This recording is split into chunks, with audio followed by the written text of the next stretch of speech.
Good evening, everybody, and welcome to the DVC Viking Sports Network. We got action tonight as the number one team in the nation, or in the state rather, the CSM Bulldogs of San Mateo come out to Viking Stadium and take on the 3-4 Diablo College Vikings. We'll start out with the Laney versus College CSM game last week. So essentially, the story of this game was San Mateo took the game in the first half and held on to it. There was a little blimp of hope for Laney in that third quarter play where they scored 14 points, but the final score was 29-14 as San Mateo came out there and really just ran the table on offense and on defense. They really made that Laney quarterback. He was actually starting out as a wide receiver before the 3 injuries to the quarterbacks that Laney's had this year. Yeah, talk about that bad luck. He came in there doing his best, but the Bulldogs came out here and they absolutely dominated that game. Let's get some numbers from some of the key players. So the quarterback, Luca Batari, last week, he went 22 for 36 for 286 yards and 2 touchdowns. And, man, he is just having quite the year. He's number one in the base 6 in terms of touchdowns with 12 this season, only 2 interceptions. And he's averaging 203 yards passing per game, which is second in the base 6. And then the tailback is the also key feature over here. He is number 2 in terms of rushing yards per game behind Sturgis Kofer of DVC, of course, averaging 68.7 yards per game. And then he also has 6 touchdowns, which is leading the basics so far in this year. And then, yeah, Laney, he had 29 rushes for 110 yards, so a big game, and he's going to try to come back on it. And on the other side of the docket, we'll bring in Joe Hickey right over here now, talking about that game where DVC went out to the number 3 team in San Francisco City College, and they had quite the game after giving up a first touchdown. And one of the first drives of the game, it was only 13:06 left on the clock. After a one-play, 48-yard touchdown, the Vikings pitched a shutout until the third quarter, where it was a 10-0 game. They really came back. They absolutely dominated in that fourth quarter after Dylan Graham came out with that injury. Nick Visser came in there and gave the Vikings a jolt of energy that they needed. They took a 14-10 lead, and then I'm going to pass it over to you to talk about that last sequence of play. Indeed, yeah. It's going to feel like quite the missed opportunity for them after the Alatini fumble return early in the fourth quarter, a Sturgis Kofer catch with a 5-minute mark to get the first lead of the day for the Vikings. They kind of tossed it all away in the final few minutes. They had an opportunity to run the clock down, got it down under 1 minute, had about I think they had a third down and rather short, and on 3 consecutive plays, rather maybe second down and short, on 3 consecutive plays, managed to fumble the ball. Recovered the first 2, but the third one bounced off the face mask of Nick Visser and was recovered by City, and they took it down for the game-winning touchdown with 16 seconds left. But that was all cosmetics at that point because the Vikings essentially lost that game minus that score. So essentially what would have been a 2-point loss turned into a inflated up 22-14 loss, but the Vikings really showed a lot of heart. They showed that stout defense that they've really been trying to put on the field the whole entire year. They've shown glimpses of it but haven't been able to put together a full game, and unfortunately they gave it up in that last little segment of the game. But there is a good amount of momentum coming in this game for DVC.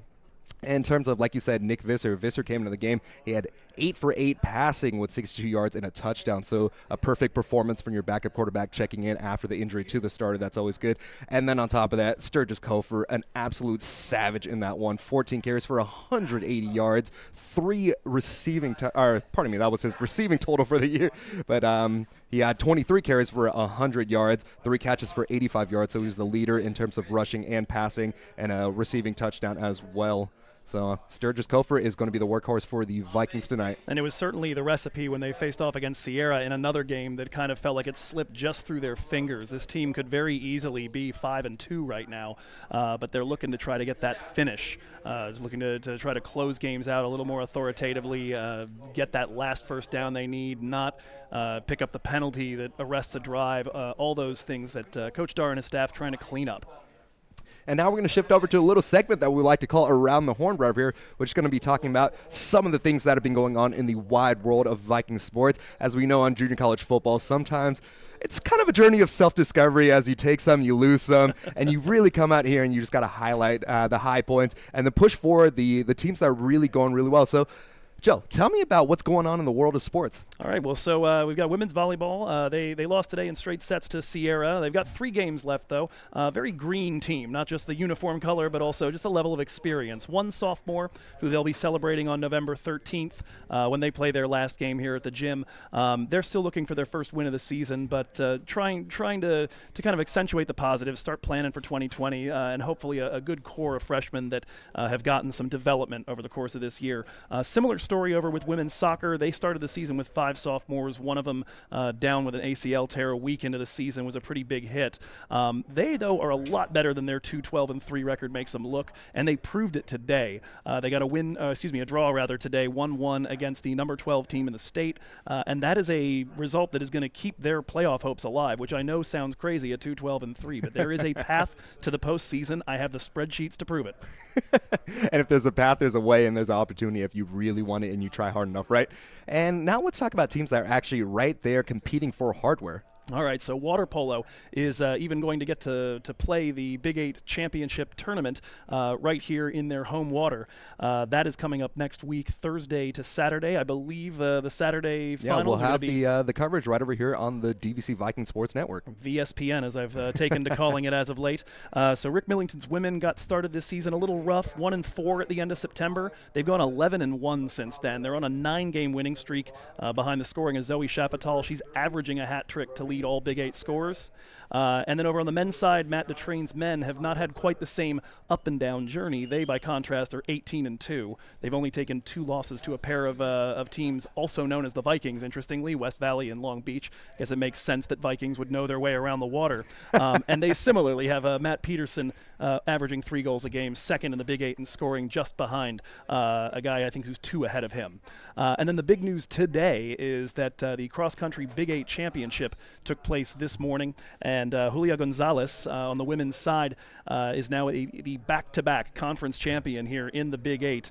She'll be trying to defend her NorCal title from her freshman season next week, going down to Salinas. She had a chance to run a preview race down on that course about 3 weeks ago, and she dusted the field by 38 seconds. Just a crazy result there. The men finished second to perennial champion American River. They've won 12 of the last 13 Big 8 championships. They supplied 6 of the top 9, but the Vikings had the other 3. Logan McNamara 4th, Cam Reyes 6th, Luis Ramirez 8th. The last team that's going to be hopefully pursuing some hardware, women's basketball and men's basketball, about to get started. I know it seems so soon, but they're getting on the road next weekend, Thursday in Porterville. The women's team will start their defense of their state title from last year, and then next Saturday in Sonora, the men's team, Steve Cochimilio's men, will take on West Hills Lemoore. Yeah, and then finally, let's close it out with something that is greater than sports. Indeed. The club lacrosse team here at DVC has had a tradition the last 5 years of hosting an American Cancer Society benefit game around this time of year. It's in honor of Lauren McCullough, who's a DVC alum, a DVC swimmer, who passed away in 2014 from Ewing sarcoma. But before she passed, during the course of her battle, she inspired people here at home as well as throughout the internet communities with her blog known as The Not Dying Girl. And actually, rather recently, a documentary was released earlier this year by that same title about her battle and about the influence she's had. And so every year we do this. That'll be at 7:15 tomorrow night here at the stadium. And of course, there will be some presentations before that. It's always a really emotional day, and a chance to come out for a sporting event for a fantastic cause. They, I believe, raised somewhere around $900 to $1,000 for the cause last year, looking to duplicate that, hopefully better it. Yeah, and we have coverage of that on the DVC Viking Sports Network as well. So if you can't make it, we are everywhere. So if you can't make it, tune in tomorrow night as well, as Logan Onies and I will bring you coverage of that game. And for that, we'll take a quick break before coming back for opening kickoff. So thank you, Joe. I really appreciate coming out here and talking up this Around the Horn segment. My pleasure. So until then, we got 3 minutes and 40 seconds before kickoff. We'll be back on the other side of this break for Vikings football here on the DVC Sports Network.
Good evening, fans, and welcome to Viking Stadium as the DVC Vikings take on the CSM Bulldogs here on this beautiful, slightly chilly Friday night. The Bulldogs come in as the #1 team in the nation, 7-0, and the Vikings are trying to get their first win in Bay 6 conference play as they come in 0-2. But they have a lot of momentum coming off that San Francisco game like we talked about, and it's going to be a fun one today. So the Vikings won the toss, and they elect to receive the ball, so they'll be coming out in offense with their backup quarterback starting this time around. Nick Visser, the dynamic dual threat quarterback, will be leading the reins for the Vikings so far today. So, as our production crew of Noah Williams here on color, Oscar Martinez running the stat broadcast, and then Colin Dixon on camera, we're ready to get things going. The kick is off by Connor Sullivan, and it'll be fielded at just about the 10-yard line by...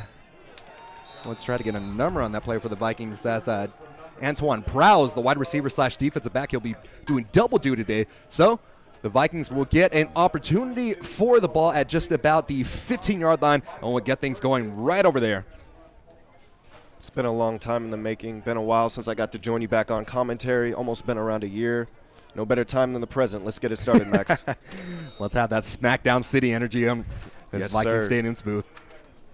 So the Vikings will come in and dual back set this time around to kick things off alongside Visser. Visser will be on the near hash mark working left to right. The Vikings get the snap with Visser. He hands it off to Sturgis Kofer. Sturgis Kofer moseys his way forward for a gain of 2 on the play. And Sturgis Kofer, like we talked about in the pregame show, coming in off another 100-yard game. He is leading the Bay 6 conference with 102.1 yards per game. He's an absolute savage. Yeah, it's really good to see that the Vikings are trying to establish the run game early and get their playmakers ready in position. So on 2nd and 8 now with 14:30, the Vikings are driving left to right. And Visser between the hash marks will come out in that dual back set once again. It's Giovanni Hong alongside Sturgis Kofer in the backfield. It'll be a pass out to Hong. Hong trying to make a move in the backfield and be brought down behind the original line of scrimmage. He'll lose about 4 on the play, so he'll be 3rd and about 12 after that tackle. That's a good defensive call by San Mateo. You see their defensive ends drop back in coverage and was able to stop that pass out to the flats. Pardon me, that was actually Dominic Dominguez, the leading receiver, lining up in the backfield. So I actually do like that look for Dominguez on that play. It gives him a free look out of the backfield so he's not getting jammed up at the line of scrimmage. 13:50, and the Vikings might go 3 and out here. They'll try to do everything that they can with the legs and the arm of Visser. Visser, the dual back quarterback, came in relief, 8 for 8 for 62 yards and a touchdown as he gets the chest high snap. This one, he tosses a slant across the middle of the field. It's caught by Roman Sahagan at just about the sticks. We'll see if he got enough yards to get it. They'll be right there, and they'll move the chains. So on 3rd down, the clutch gene shows up for Nick Visser, and he's able to get out of a 3rd and long situation and move the chains for the Vikings. You know Coach Jar's got to be happy about that. That's a great play call to call the slant right underneath the 2 safeties up high, just enough to get the 1st down yardage. And Roman Sahagan with his 26th catch of the season, and he's averaging over 10 yards a catch, but he does not have a touchdown, so he'll look to change that in this game. Visser in between the hash marks, worked with the trip set out to the near side of the field. He'll await the snap. He'll call for it, handing off to Sturgis Kofer. Sturgis Kofer had nowhere to go, blowing all the way up about 4 yards back in the backfield. And just another strong front for the CSM Bulldog team. The strength of this team is in their defensive front. Their front 4 are, just depending on what type of defense they play. They show up in a 4-man defense. They show up in a 3-3 stack. I mean, they just have a bunch of different looks that they point out at you. And the Vikings they need to go out here and play physical play off their really nicked up offensive line. Visser is in the empty set this time around. Sturgis Kofer is off the right tackle. And he'll call for the snap. It's a chest high snap, standing tall in the pocket. He throws an interception at the 25-yard line, trying to make a tackle for it, but unable to, diving into the end zone for the touchdown. And CSM gets on the boards first as Visser throws his first interception of the game. You want to talk about starting a game off strong. That's great. That's a great read by the defensive back to understand that the ball was going out there in the flats, and a great pick, running it all the way back into the end zone, putting it over the pylon. That's just a great play and a great way to get the game started for San Mateo. Dylan Junio came out here and read the play all the way, taking it all. I mean, that was just one of the easier plays that you'll make. Visser needs to have a short memory, as most quarterbacks need to, and come out to see if he can steal back some of that momentum. So we'll await the kickoff by the Bulldogs now, as Dylan Mogadim lines up, and he's able to cross the tee on the PAT. So just like that, a quick pick six turns the game to a 7-0 deficit for the Vikings as they trail 7-0 with 12:10 left in this first quarter of play. Mateo 7, DVC 0.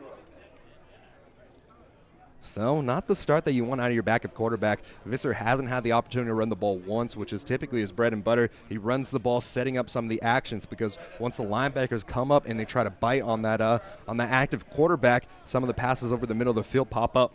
I think San Mateo's doing a great job already of understanding their opponent and knowing their tendencies. They're taking away their strengths. They can't even get in the run game, and DVC thrives when their running game is thriving. So San Mateo's doing a great job keeping that at bay. The thing about it is when you run the ball as much as DVC does, it starts to wear out that defensive front. So even if it is your strength in the first three quarters, in the fourth quarter, it might not be.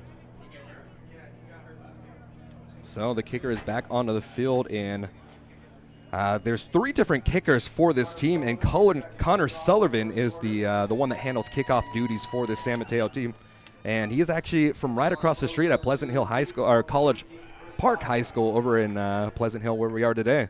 So he'll line it up and he'll boot it with a big right leg. This is a high booming kick. It'll be fielded at just about the 5-yard line, making his way out to the 15-yard line, trying to stutter step, brought down inside of the 15-yard line. And this time around, it was number 18 for the Vikings, and that's Chris Miles on the return. So far, the Vikings have had 2 kick returns, and they haven't had very good field position. I think that's going to play a key factor into this game as well. But when you have a mobile quarterback, the field position, it can shift at any time. He can rip off a huge run, or he can just be mobile in the pocket, opening up a man down deep. So there's still a lot of hope for this Vikings team as Visser just adds that dynamic energy into the game. Nick Visser back at quarterback from the near hash mark. The ball is marked down at the 18-yard line. He gets the snap, handing it off in the backfield, and there's nowhere to go. That was Williams this time. And there you go. The strength of that CSM defense coming up there, sniffing it out all the way. And this offensive line is going to have to make a shift. It's going to be a tough game for the Vikings if they can't get their offensive linemen to make some good read blocks downfield. We understand that San Mateo has a very strong defensive front, and they're doing a great job of winning the war in the trenches and keeping them. And Tavita Tafuna, the defensive lineman, is one of the leaders there, getting his 22nd tackle of the year, the 6'1 freshman out of East Palo Alto. So the Vikings are facing a 2nd and long now as the 2nd and 13 from the 15-yard line. 11:23 left in the first quarter. Visser is in the empty set, up back off the left side of the offensive line. Visser gets the snap, takes a quick toss, and it's intercepted once again. This one's going to the house. Another 11-yard touchdown.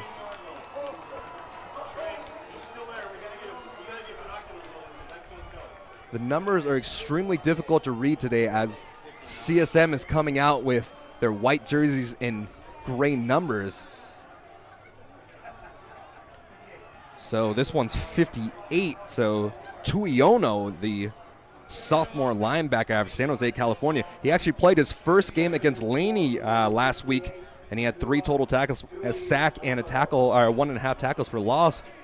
And this time, well, second game, he gets his first interception of the season. That puts the Vikings down 13-0 pending this PAT. The kick is up, and another ball crosses the tee on the PAT as the Vikings, after 2 consecutive pick sixes to kick off this game, trail 14-0 with 11:13 left in the first. Yeah, talk about digging yourself in a hole early. And San Mateo's doing a great job of reading the passes. And honestly, they shut down the run game. You get them in 2nd and 3rd down long conversions. Now, Nick Visser has not thrown a single interception this year. To be honest, I think the Vikings have only thrown about 2 interceptions this year. Yeah, San Mateo's doing a great job. It wasn't the exact same play, Max, but you could see that they're trying to hit that route out in the flat and get some room to run towards the sideline. But the defense is doing a great job of reading it, planning, and sticking with the play. I know it's very early on, but at this point, it's just that front 7 is getting so much pressure getting into those flats. You might just have to really rely on the mobility of Visser rolling out, extending plays, and working that deep ball. We haven't seen any of the defensive backs really do much because there hasn't been really opportunity to. So we'll see if that's a fold that the Vikings can come out here and change it out as the 3rd kickoff of the game for CSM goes over there to Chris Miles. Fielded out the 5-yard line, cutting up the near hash mark, and he swarmed down once again just at about the 16-yard line. They'll mark him down, and actually the 18-yard line with the forward momentum. So, after 2 consecutive pick sixes, the Vikings need to take a deep sigh out, take a deep breath in, and get things going.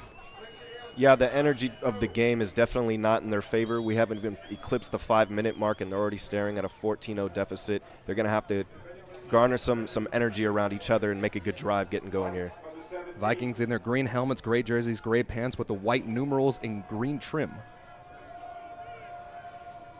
Visser alongside Sturgis Kofer in the pistol look from the near hash mark. Get the snap. It'll be a toss out into the flat. It's caught at the 15-yard line, making a move out to the 20-yard line and brought down. And that'll be about a gain of 2 or 3 on the play as Dominic Dominguez gets his 34th catch of the season. I like that decision by Visser. You know, you saw the defensive backs and linebackers drop from about 4 yards to 7, and so you threw it out in the flat and give your receiver some room to run. Yeah, that's all you can really ask for athletes in space at this point, right? Lining up in that pistol set once again, trips out to the near side of the field as Visser from the far hash mark scans the defense. Sets awaits, and he hands the ball off on a stretch. Tackled from behind. A good tackle from some of the defensive line, just scraping down that line of scrimmage. And it looks like number 98, the defensive lineman, Longohula Iowa, was the man on the tackle there, getting his 19th tackle of the season.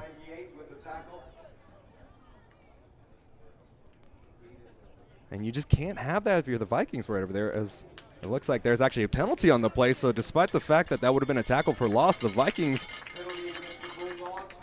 get a positive play here on the penalty. So hopefully that's enough about the momentum to get things shifting the way, right? Right. This is something that you need to take advantage of. Even though I did like the play call, you're trying to get your running back open in space. There was a hole there for a second. You got to use this and rally the troops. Yeah, rallying the troops is indeed what Visser and this new DVC offense will have to do, as we've seen this look here and there throughout the season. But so what the Vikings do? Oh, pardon me. There's some deliberation on the field by the referees as they're trying to get things worked out. It looked like initially it'd be a penalty on CSM as the ball was moved forward. And so we'll finally get the correct call. So it's a personal foul, number 58 of the defense. So that's the linebacker that just got the pick 6, Tuiono. So had a little bit too much extra energy on the play as he made a little bit of a boneheaded play, but I'm sure the coach is still extremely happy with him, right? Yeah, you can't be really upset with being too aggressive in the game of football. Visser out here in the dual back set as the clock winds all the way down to 6, and the Vikings will have to wait for another deliberation from this officiating staff.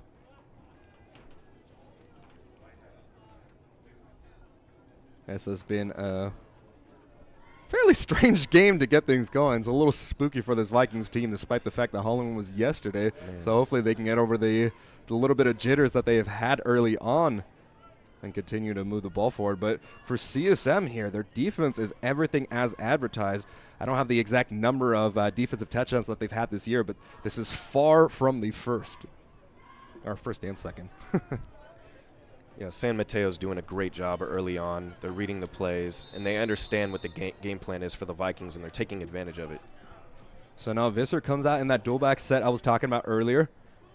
And Dominic Dominguez is the other back alongside Sturgis Kofer. As Sturgis Kofer gets the ball on the inside zone, Sturgis Kofer met at the line of scrimmage but is able to make his way forward for a gain of 3 on the play. And that's the thing you got to love so much about Tyrell Sturgis Kofer. Sturgis Kofer never goes down that first effort. It's always yard after contact for him. Yeah, and that's very important for a running back in this kind of system. When you're running the ball in the trenches with big guys trying to tackle you, you can't fall on first contact. You need to keep going and get as many yards as you can, especially in a situation like this. Pistol look for the Vikings here with 2 receivers out to the near side of the field. John Giaggiari is the wide receiver closest to the sideline. Snap is off for Visser. Visser looking towards that sideline. It's almost intercepted once again off the hands of a defender, and it's caught by Giaggiari, and he gets enough yardage for the first down. He'll get the ball spotted at the 45-yard line on the 10-yard reception, and that was almost one going the other way, but fortunately for the Vikings, they got the bounce and the first down. Yeah, Max, you don't see a play like that every game. I mean, it was an ill-advised throw, but it ended up in the right hands, and you can't help but just feel lucky. Just keep chugging forward if you're Visser. Show that confidence that you've really – I mean, just the swagger that he holds himself to, and just continue chugging forward. First and 10 from the 46-yard line of the Vikings now as Visser is in that pistol set. And he hands the ball off this time to the running back who just checked in the game. This time it's Austin Williams getting a ball out to just about the 49-yard line. So a nice gain of 3 on the play as well. As the Vikings, I mean, if you can get 3 yards every single time you rush the ball, you're a happy coach. You go on it for 4th and 1, and you get a first down. So even though it's not quite all that glorious looking on the stat sheet or on the field, it's efficient. Yeah, Max, if you're moving the right way, then you're doing the right thing. Simple and easy way to put it, right? Visser's in the empty set this time around, so it'll be 2nd and 7 from the 49-yard line of the Vikings. Pressure shown on the line for San Mateo as Visser has to roll out to his left. He's sprinted out looking for a man down the field, but he's brought down for a sack behind the line of scrimmage. And will be brought down near the original line of scrimmage, making a 3rd and long from the 46-yard line. San Mateo's been doing such a good job masking their coverage and masking their blitzes. Usually they've been dropping back into coverage at the last second right before the snap, but that time they really brought the heat, and it looks like Visser wasn't able to differentiate the bluff. So it's 3rd and 10 for the Vikings now as Tyrell Sturgis-Cofer checks back in. Tyrell Sturgis-Cofer is actually one of the leading receivers on this team. I believe he's 3rd, so he leads the team in rushing. He's 3rd in receiving yards, so he's a huge factor. We'll look for him here. Visser works out with the pistol spread set, 2 receivers to the top and the bottom of the screen. As the play clock runs out, so that's another penalty on the Vikings, and they'll push them back all the way out to the 40-yard line, or the 41-yard line, rather. So it turned to 3rd and long will turn into 3rd and 15 officially. Yeah, I'm not sure what happened there, whether it was just he wasn't aware. But in a situation like this, when you're down early, you can't afford to be giving up easy penalties like this. 7:07 left. The Vikings are down 14-0 after 2 pick sixes to start out the opening drives. But now Visser, despite the fact that he had a little bit of momentum going his way, will face a 3rd and 15 from the 41-yard line. Trips out to the near side of the field. Sturgis covers in the backfield alongside Visser as Visser looking deep down the sideline has one-on-one coverage and a beautiful grab. It's broken up at the very last moment. Terrific coverage on the play. John Giagiari, the 3rd, was the intended receiver on the play, and it looks like the safety, Bennett Williams, the commit to Oregon, was the man in coverage there. Max, they finally took a shot downfield, and I think it was a good call. It was a great throw as well, but the defender did a great job of getting his head around and breaking up the play. So with 6:46 left in the first quarter of play, the Vikings are trailing 14-0, and they have to punt it for the first time. German Acosta, the backup punter, has to come into the game, or the backup kicker, rather. He handles both duties for the Vikings after Christopher Abbas was ruled out of this game with a concussion protocol. So a low winding punt. It will be dropped down initially at the 37-yard line, taking a bounce out of bounds after a Vikings bounce, and they'll field it officially at the 30-yard line. So now the Vikings defense comes out to the field for the first time, despite the fact that they're trailing 14-0. And the strength of this Vikings team is their defense. They really had a great performance, aside from the last few moments in that San Francisco game. They gave up a first touchdown, but then since then, they pitched a first half shutout. So we'll see how they compete against this strong San Mateo offense led by Luke Batari, the quarterback. Batari will line out in a shotgun spread from the 4 hash mark. He'll get the snap. It's a belt-high snap, 3-step drop, has some time to throw, and he'll look deep down the field. Almost hooks up with his man. The last man to get his hands on the play was Anton Prowse, playing wide receiver and defensive back today. The 6'4" defensive back had almost enough height over there to get the play, but throwing it to double coverage is probably ill-advised, but it'll make it 2nd and 10. Yeah, throwing into double coverage definitely is ill-advised, but Antoine did a great job of staying in front of the receiver, so he was the only one that could get his hands on the football. 6:33 left. The first time we've seen this CSM Bulldogs offense. And it's led, like I said, Luke Batari. Batari so far this year has 1,421 yards, 12 touchdowns, 2 interceptions as he hands the ball off this time around to Darryl Page. Or no, it's a quarterback keeper busting his way through the official first tackles out to the 30, the 20, tackled down inside of the 20-yard line. So that one fooled me the whole entire way through as Luke Batari pins on his 55th rush of the year. And oh my goodness, that is just not disciplined play by the Vikings. Yeah, Max, you weren't the only one that was surprised on that play. The entire Vikings defense had no idea what was going on, but a great read by the quarterback on that, and he had nothing but daylight ahead of him. Yeah, Darrell Page, if he gotten the ball in the handoff, would have been shut down for a loss of 5 on the play, but instead the quarterback keeps it himself and rips it all the way down into the red zone of the Vikings. So with 6:08 left, Batari's out in that shotgun, trips out to the right-hand side from the near hash mark. He gets the snap. 3-step drop, toss it off the back foot, and this one is almost intercepted off the left hip of the nickel cornerback Tanner Cooper. He almost tried to come up for his second interception of the year, but unfortunately he just was not able to see the ball and get there in time as an offensive lineman is down on the field for the Mustangs. So it'll be 2nd and 10 with 5:58 left in the first quarter play as the Vikings trail 14-0 after 2 initial pick sixes to start off this game. And it looks like the man on the field right over there is Nick Vuferov, the 6'6" freshman out of Russia playing right tackle. So we'll take a quick break and then be here on the other side of the break. So hopefully he's able to get up on his own will.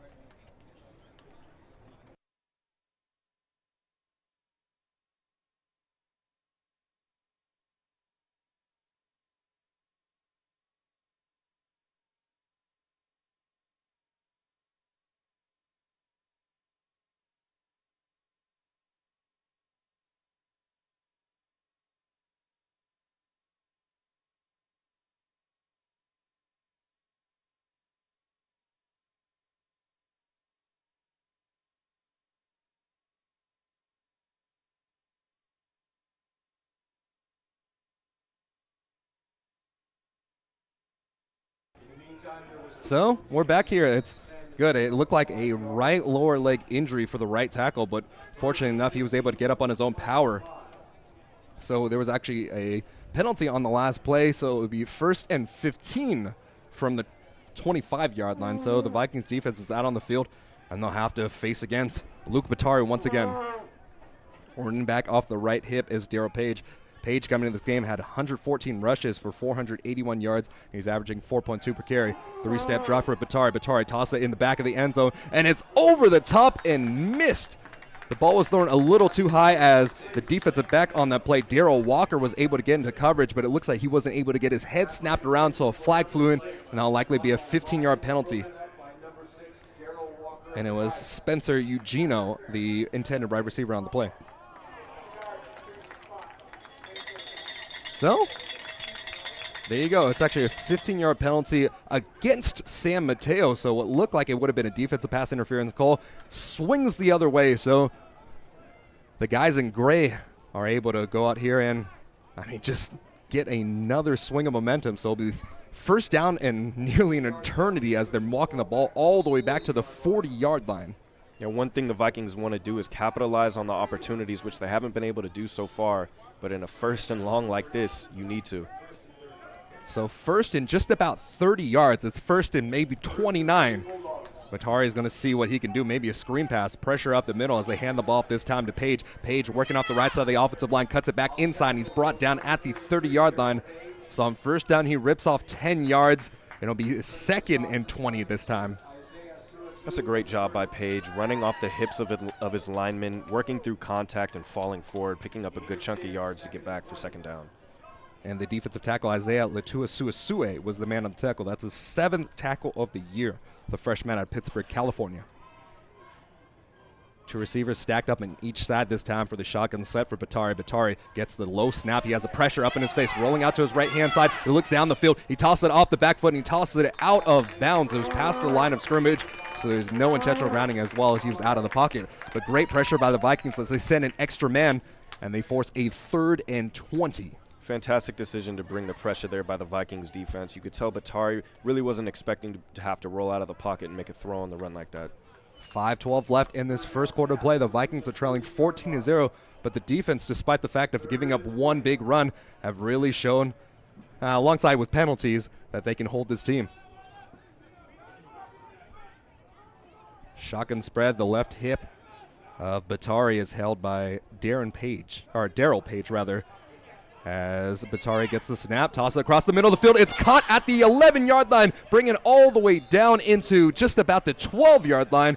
And that is enough yardage to get the first down. So the Vikings drop into a soft zone. Batari's able to buy enough time to get the read, and he is able to hook up with his wide receiver and get a 1st and goal. So, we need to knock out some wood. That might have been the good old broadcaster's jinx there. It was a good time to run a specific route like that behind the zone, being able to get behind the defensive back, and a good time to throw by Batari. 4:44 left in the first quarter. In a scoring position is Luke Batari as he tosses up one-on-one coverage on the near sideline, and it's up and it's caught for a touchdown, absolutely going over the top of the defender for the Vikings, and that is Mason Starling, the wide receiver for CSM, going in for the 4-yard touchdown. Yeah, there's nothing more satisfying as a receiver than to be able to moss a defensive back in the end zone like that. Starling is 6'5", 200 pounds out of Seattle, Washington. So if you throw a jump ball up to your 6'5" defender, as the defender on the play stands at 6 foot, the 5-inch tall advantage will definitely go your way. Yeah, he'll moss him, Max. Magadim comes out for his 3rd PAT of the game. He's able to line it up and cross the tee on the PAT for the 3rd time. So early in this game, the Vikings, everything has really gone wrong for them as they trail 21-0 with 4:33 left in the first quarter of play. Wow. This team is living up to all the hype that they came in with, running off that 7-game winning streak. Coming in the #1 team in California junior college football. And the Bulldogs, the perennial powerhouse that they have, is alive and well. And one thing I got to say about San Mateo so far, even though it's still so early in the game, their play calling has been absolutely tremendous, especially on the offensive side. Although they had one drive, being able to run the ball and mix in with passing and coming back to get a 1st down and then a touchdown on 1st and 30, they did a great job on that drive. Antoine Prowse and Chris Malles come out to see if they can get a big play on special teams to swing the momentum the way of the Vikings. As Connor Sullivan, the College Park Pleasant Hill native, comes out to kick it off for, what is this, the 4th time this game? Oh my goodness. Big booming kick. It's high, and it'll be fielded down at just about the 7-yard line, making a move on the near hash mark, cutting it up at the 20-yard line, out to the 25, reaching forward for as many yards as possible. Chris Malles is brought down past the 25-yard line. They'll mark him down at the 27. So at least the Vikings are able to get a little bit of positive yardage here and see if Nick Visser can come back from the early woes.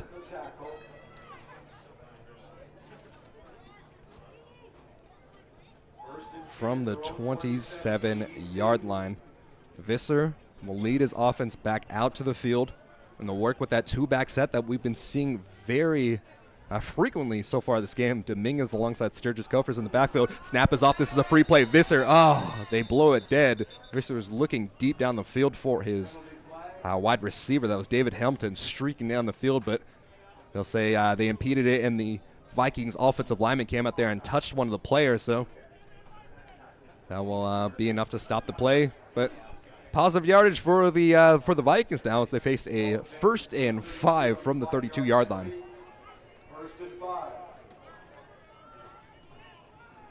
4:25 left. The Vikings are trailing 21-0 early in this game in the first quarter of play. And they have a 1st and 5 from the 32-yard line. Visser gets the snap. It's a chest high snap. He looks down the field, slips out of a tackle. He'll run himself up the gut on the near hash mark out to the 50-yard line. It'll be brought down inside of the 50-yard line. And they'll mark him down at the 47-yard line. So a big pickup by Visser on the play. And the Vikings are starting to get a little momentum their way. One thing that's a real key quality for a quarterback is to understand when the pockets collapse too much and you just need to go. And he did a great job there in understanding that there was no one to throw to and he wasn't in a position to do so. He picked up a lot of yards. Vikings are able to cross midfield for the first time today. They got close, but now they're inside of Bulldog territory. Visser from the near hash mark gets the high snap and he'll hand off to Sturgis Cofer. Sturgis Cofer being dragged down by 5 different defenders. He's able to get forward for a gain of just about 3 or 4 on the play. And like I said before, Sturgis Cofer was met in the backfield just about at the line of scrimmage, but he carried a defender forward, and it took just about the full front 7 to force a stalemate. Yeah, and you got to understand, Max, that's a pride thing. You know, some people put their hands on you in the backfield, and you have to have the moxie and the courage to be able to want to fall forward and fight through contact. Moxie, courage, swagger, those are all words that can describe Sturgis Kofor as he lines up behind Nick Visser from the 45-yard line. Sturgis Kofor gets the ball once again. They run an inside zone for Sturgis Kofor as Sturgis Kofor is able to bully his way forward, diving down just about at the knees of all the players and getting 2 on the carry. So, honestly, what you can do at this point in the game, being down big early on, is just run your regular offense. There's no time to panic right over it. You just have to have trust in your team and your offensive line, in your defense, and then take it easy. Totally agree. You can't abandon your game plan. Stick with the game plan despite the 2 pick sixes early on. Trips out to the far side of the field between the hash marks. The snap is off. It's a chest-high snap for Visser. Visser standing in the pocket, rolls out to his left, tosses it out, and it's dropped by Dominic Dominguez. Dominguez didn't have a chance on the ball as he was already falling to the ground, trying to adjust to that ball. And Visser just was not able to get enough arm as he was rolling out to the left-hand side. But look at this. The Vikings on 4th down, they're in that weird territory where if you punt it, you're not getting all that much yardage. I mean, honestly, this is just a call where Coach Shore says, hey, we need to go out here and we need to make a play. We're down big early on. We need to show that moxie and the pride that we have in this Vikings program and roll on forward. Snap is off. It's a chest-high snap. He rolls out to the left-hand side. Is Visser. Visser running it himself, going out to the near side or the far sideline. It'll be brought down after only about a gain of 1. So Visser didn't like what he saw down the field, decided to run it himself. And that's just good preparation by that CSM team, going up there, sniffing it out all the way. And with no gain on the play, the Vikings will turn the ball over on downs. It'll be a 21-0 game with 2:18 left, giving the ball back to the Bulldogs. I wouldn't say it was a bad decision by Visser to tuck it and run. The defense and Mateo did a great job of swarming and putting hats on the ball. And with the athleticism that Visser has, I mean, he could go outright and just juke the defender, so it's never a bad play when Visser's running the ball. From the 4 hash mark, Batari comes up for the second time and he'll hand it off this time to Page. Page working off the right side of the offensive line, gets just about 5 yards on a nice carry on that right side zone. And Vince Seha, the safety, coming up for the tackle for the Vikings.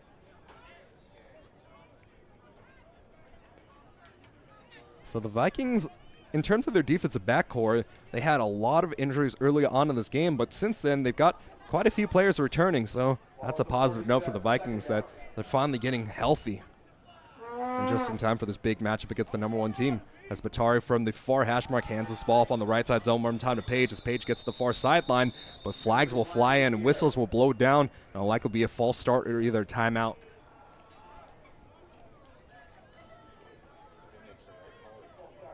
So it is a false start. 5-yard penalty, and if there's one thing going the way of the Vikings this game, it is the penalties. Nearly all of the penalties have gone on CSM so far tonight. So if they can get that momentum going for them, then hopefully, if you're a Vikings fan, of course, that'll be just enough to start to swing the momentum. Batari from 11 yards out, facing second down from the 42-yard line, gets the snap, and it'll be a draw up the gut. The Vikings read it all the way, but he still is able to push through the first initial tackler, getting blown up from behind as number 16 was on the tackle right over there. The linebacker, Dwayne Alatini, coming back for the Vikings. He was able to go right here with a big hit, and, I mean, despite a great run by Darryl Page on that play, it makes it a 3rd and 4. So the Vikings come out in this game, and the adjustment that they've made, they're actually playing a 3-3 stack instead of the 3-2 defense that they have typically. Batari gets the snap. It's a wild snap rolling out to his left-hand side, chucks the ball up, one-on-one coverage. No flag is out there. The Vikings hold, and they'll force 4th down from the 48-yard line.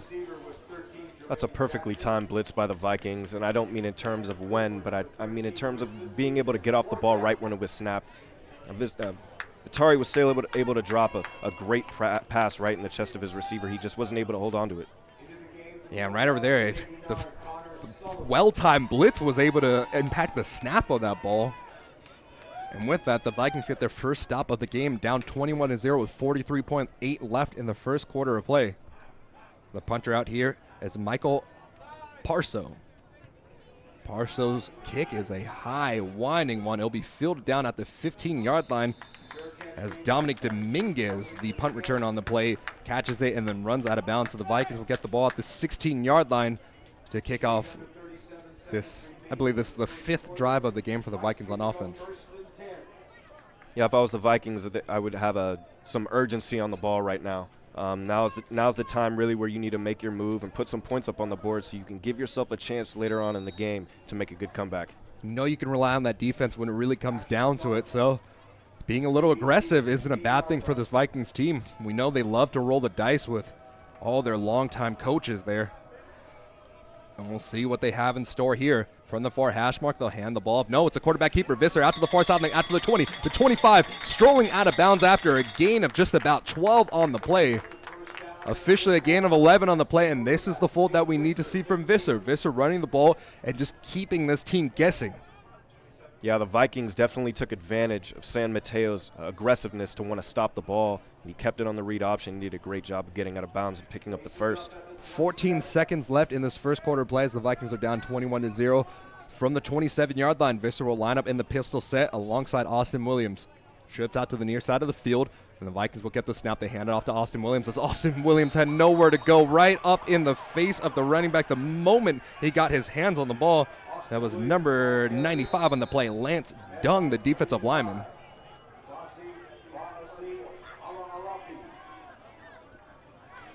So with that, we come to a conclusion of the first quarter as the Vikings have the ball coming into the second quarter, but they trail 21-0 after 2 pick sixes to start this game.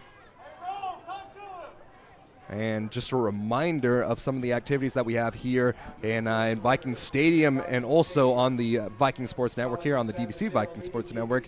Saturday at 7 p.m., St. Mary's will come to Viking Stadium for the annual American Cancer Society benefit in memory of the late DVC swimmer Lauren Lauren. She's also known as the Not Dying Girl as her blog towards the later part of her life right over there. So big night here tomorrow night. If you're not able to make it out to Viking Stadium, tune in here on YouTube. We'll have coverage for you of that game.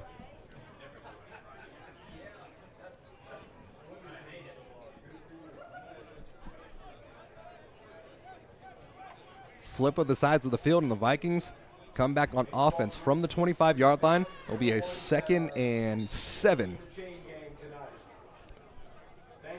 And a quick shout out to the baseball team as well, working the chain game.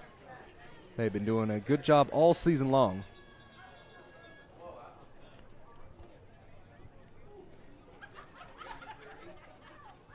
So we're trying to get some communication fixed between the chain game and the officials here as they officially mark the ball down, and we're just about ready to get things going in the second quarter play. The Vikings will be working right to left. They're in their green helmets, gray jerseys, gray pants with the white numerals. CSM, gray pants, white jerseys, white helmets, and gray numerals. Visser will be out of the empty set, gets the belt-high snap, rolling out to his right-hand side, toss it out the back foot, but he's able to get it out to his wide receiver, Anton Prowse, and he tried to toss a jump ball out to the back shoulder of his 6'4 sophomore wide receiver, but was unable to hook things up, so it'll be a 3rd and long, and Visser needs to come up with something big here. You could tell the Vikings are trying to take their shots downfield, and they have been open. It's just a lack of execution, Max, and sometimes the receiver drops the ball and sometimes he doesn't, but that's been the story of the game, including those 2 interceptions. Despite the fact that Visser tossed that off his back foot, that was actually a very accurate pass. It was. So you'd love to see that. Empty set once again from between the hash marks from the 25-yard line. Visser gets the chest-high snap. He steps up, he tosses it down the field and tossed way too far ahead of his intended receiver. Dominic Dominguez was the man who was tightly covered on that play, but if the ball was placed on the money instead of 3 yards in front of him, he might have had an opportunity, but instead the Vikings will have to punt the ball away for, what is this, the 2nd time this game. Yeah, like I said, Max, the Vikings, they're trying to take their shots downfield, and that one, even more so than the last play, was definitely open. He just wasn't able to throw him open, and unfortunately, he had to punt the ball. Williams is the deep man for the CSM Bulldogs, the sophomore out of Mountain View, California. Also, the Oregon commit, as we said before. And German Acosta will line up to punt it once again. Has plenty of time to punt it, and this one will be a bad punt. It's a high one, but it'll bounce down at the 50-yard line, taking a Vikings bounce, and then it'll be fielded down at just about the 50-yard line, and we'll see where they mark it down. So number 57, Joseph Patterson, was the man who ended up getting the ball in that play as he tried to make an athletic move, seeing the ball bounce in there and trying to get some extra yardage. And now more deliberation on the field. We'll see if he might have actually called a fair catch or something off the bounce. But it looks like this ball should be spotted inside the Viking side of the field as we wait the deliberation from the staff. All 6 officials, 3 of them discussing in 2 different groups. And, yeah. So, what adjustments does this defense for the Vikings have to make here, Noah? It's interesting, Max, that you say that because San Mateo's been doing a good job of mixing up their play calling. They've been taking shots downfield, but they've also had a really sustained ground attack. The Vikings need to do a better job of stopping the run, I feel like, because that'll open up so many opportunities for them. They need to get turnovers, they need to get stops, and they haven't been doing a good job of that so far. They played some good coverage, though, right over the top. Aside from that one really terrific catch from the wide receiver, that was Isaiah Kendrick, who has the touchdown catch of the game. Or pardon me, Mason Starling, who has the touchdown catch of the game for CSM. I mean, the Vikings they've been toe-to-toe there. It's just a matter of getting that pressure and really playing Vikings football on defense. We get the ball set, and it'll be marked down just about at midfield. Luke Batari comes out, and he'll get the low snap. He'll hand it off, and it'll be tackled all the way back down at just about the 44-yard line. The Vikings sent pressure off the edge, and that was the perfect play call there, as Mike Darr's defense is able to get a huge tackle for loss on the play and turn it into 2nd and very long. Yeah, you could definitely say that again, Max. That was a perfect play call. Usually you don't want your defenders running upfield. You want them sliding off so they can make the tackle, but a great job for the play right there. 2 receivers out to the far side of the field from the near hash mark. Batari gets the snap, gets the chest high snap. A flag flies in. He'll toss it deep down the field over the top, and it's intercepted at the 23-yard line. The man on the interception was Trey Pierce, coming back from injury this game. But a flag flies down, likely being offsides on the Vikings.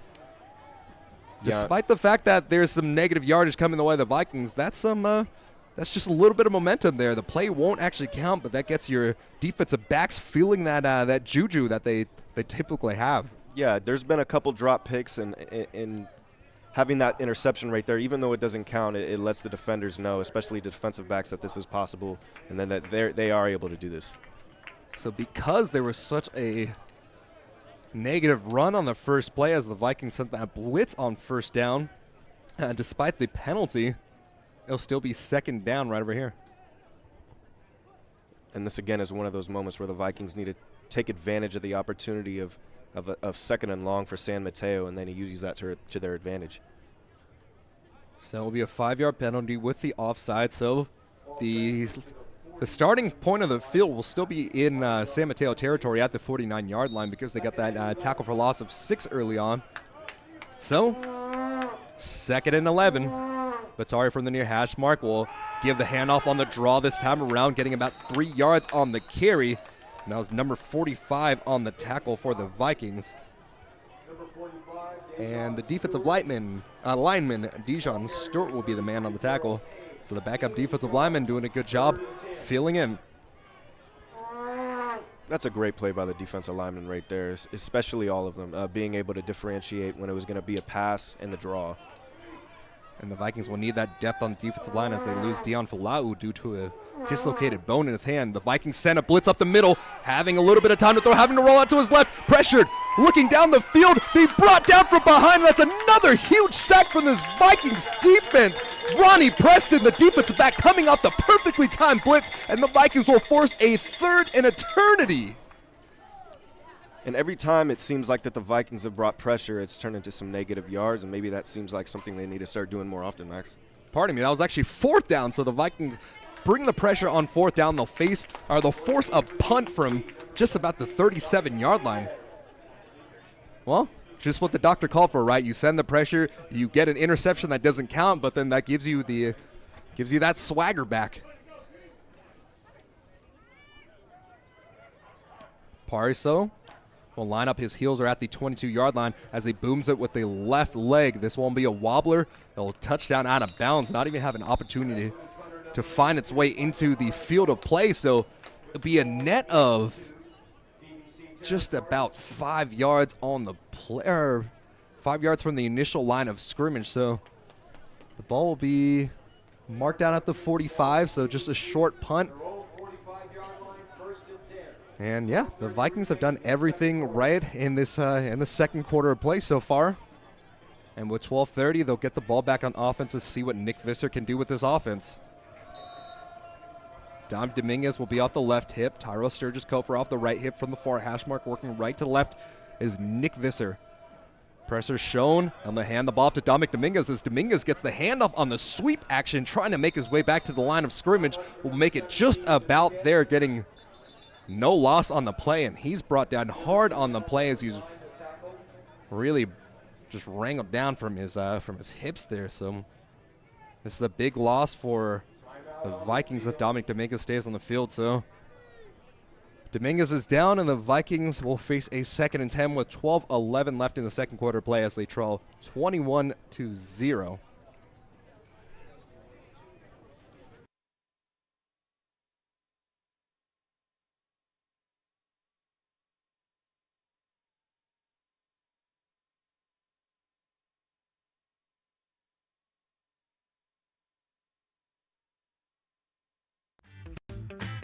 Diablo Valley College is one of the top career training education programs among California community colleges. Start your career path at DVC and doors will open. Diablo Valley College. Education, opportunity, success. Going to a 4-year college is exciting. Diablo Valley College is one of California's top community colleges for transfer. Start here and doors will open. Diablo Valley College. Education, opportunity, success.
Back here at Viking Stadium, 21-0. The Vikings trail with 12:10 left in this second quarter of play. Dominic Dominguez leaves the field.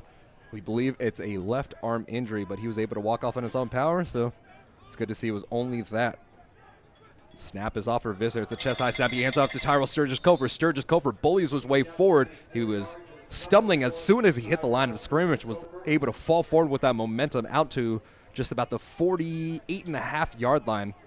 So a pickup of 4 on the play, and the Vikings will face a 3rd down and just about 6 from the 49-yard line. One thing that I like that the Vikings are doing on offense is you can see that by their body language and their intensity that they haven't given up, and they still know that they're in this game. You're still in this game. It's a 21-point game, but, I mean, football is an amazing sport as just the momentum can shift at any single time. So with 11:20 left, Visser will come out in the empty set to face 3rd down. So Visser staying firm in the pocket before rolling out to his left. Stepping up, he avoids 3 different defenders before making his way out all the way out to just about the 47-yard line. Visser tried to make one last move instead of powering forward, and it'll be a 4th down, and the Vikings, as we've seen earlier on, will likely go for it. The punt unit comes out to the field, so the Vikings learn from the first time around. And there you go. Just Visser using too much athleticism on that play, if there's such a thing, trying to shimmy away instead of diving forward. You can't blame him because he's such an athletic quarterback.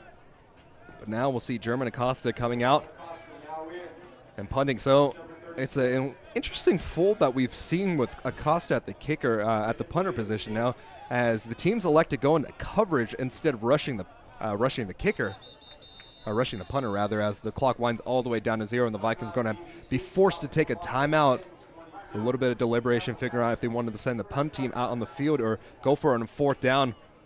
We'll see if they change their mind after the timeout here. But like I was saying before, if you have Acosta on the field and you're not rushing him as a punter, that opens up the lanes for a possibility of a fake punt. We've seen the Vikings run it at least 3 or 4 times so far this year. Yeah. And on a play where you only need about 2 yards, if you just give it to your up back or you get a guy coming up the middle and just getting a direct snap from the center, I mean, there's so many different ways you could play it, but it's definitely within the playbook of the Vikings to go for a fake here. Yeah, and CSM, you could tell, is being a little weary and a little cautious of that because they do understand that this is a pivotal moment in the game, and they do understand that this is something where you can go for it. But they're playing. You could see that they're manned up in terms of coverage, and they're playing it safe right here because they don't want the Vikings to gain any momentum or that first down. German Acosta out to punt it, and the return man for CSM is Bennett Williams, the safety.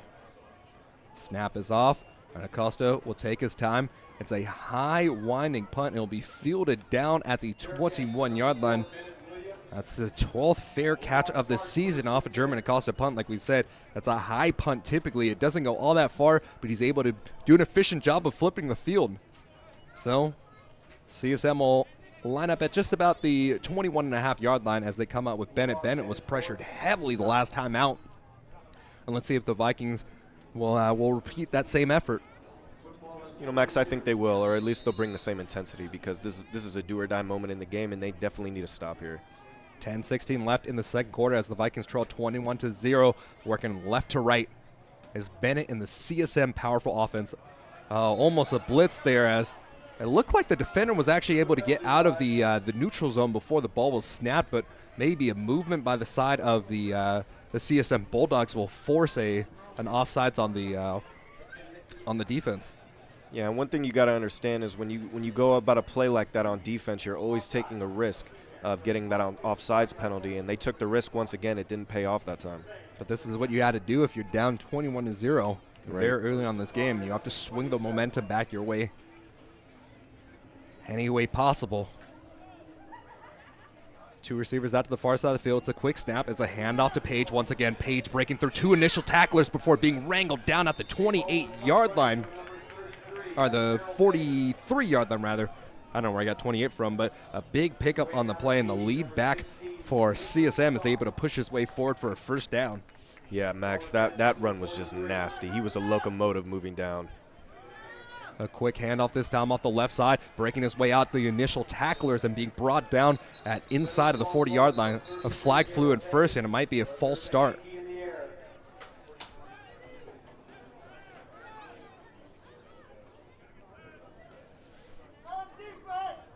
Or it might be an illegal procedure because they got the ball snapped off so fast that all the players might not be set. Yeah, they were trying to get back on the ball fast because they want to move the ball and catch the defense off guard, and they almost got away with it.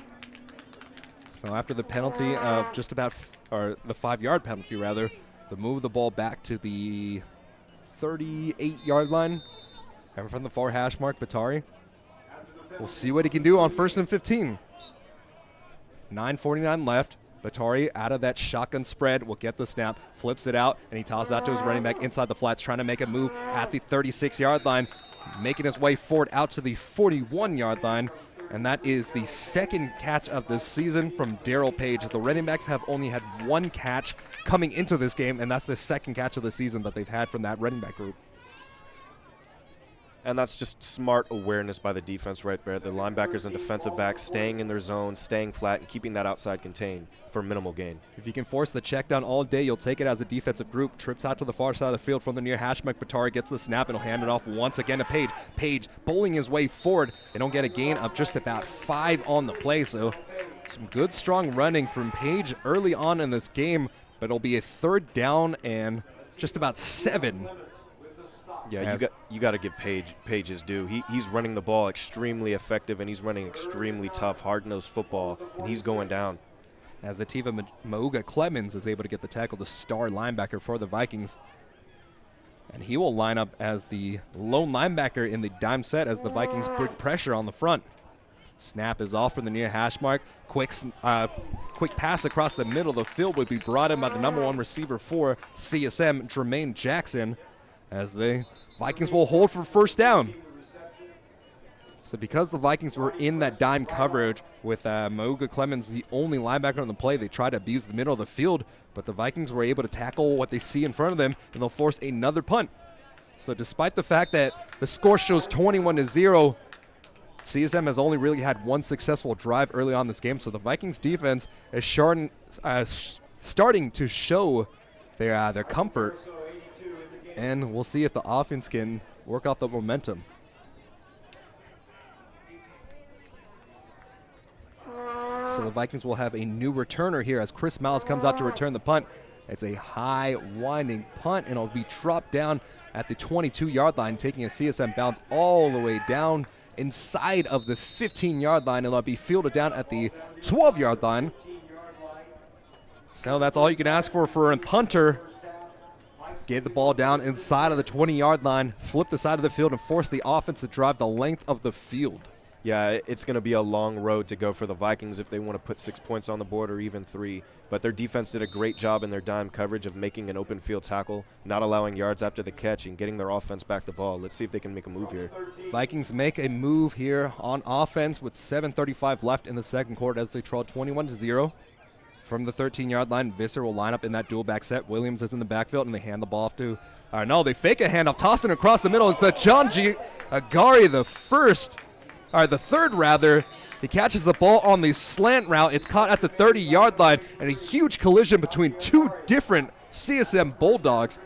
And that was a hit that might have actually been a targeting call, but that was just a violent collision between 2 defenders, and you're happy to see the defensive back, number 16, Javon Sowell, able to stand up after that.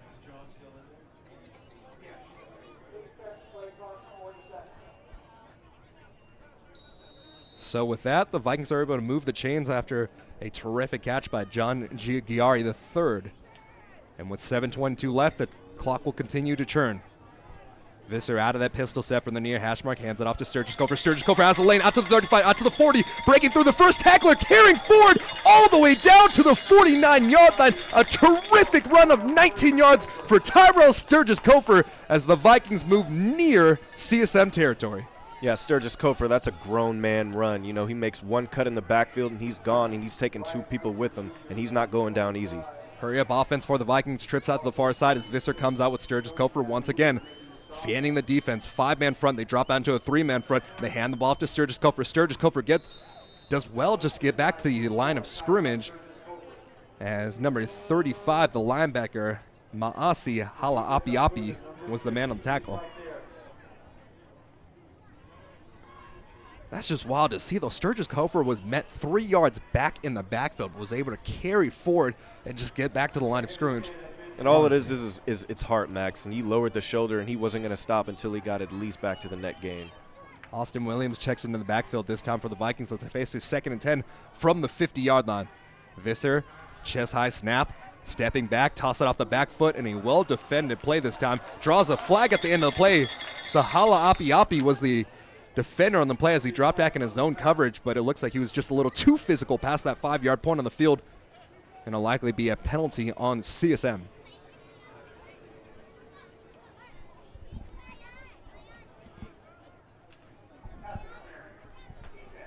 Oh, it's a defensive pass interference, so exactly what we thought. So the ball will be marked down at the spot of the foul in this situation.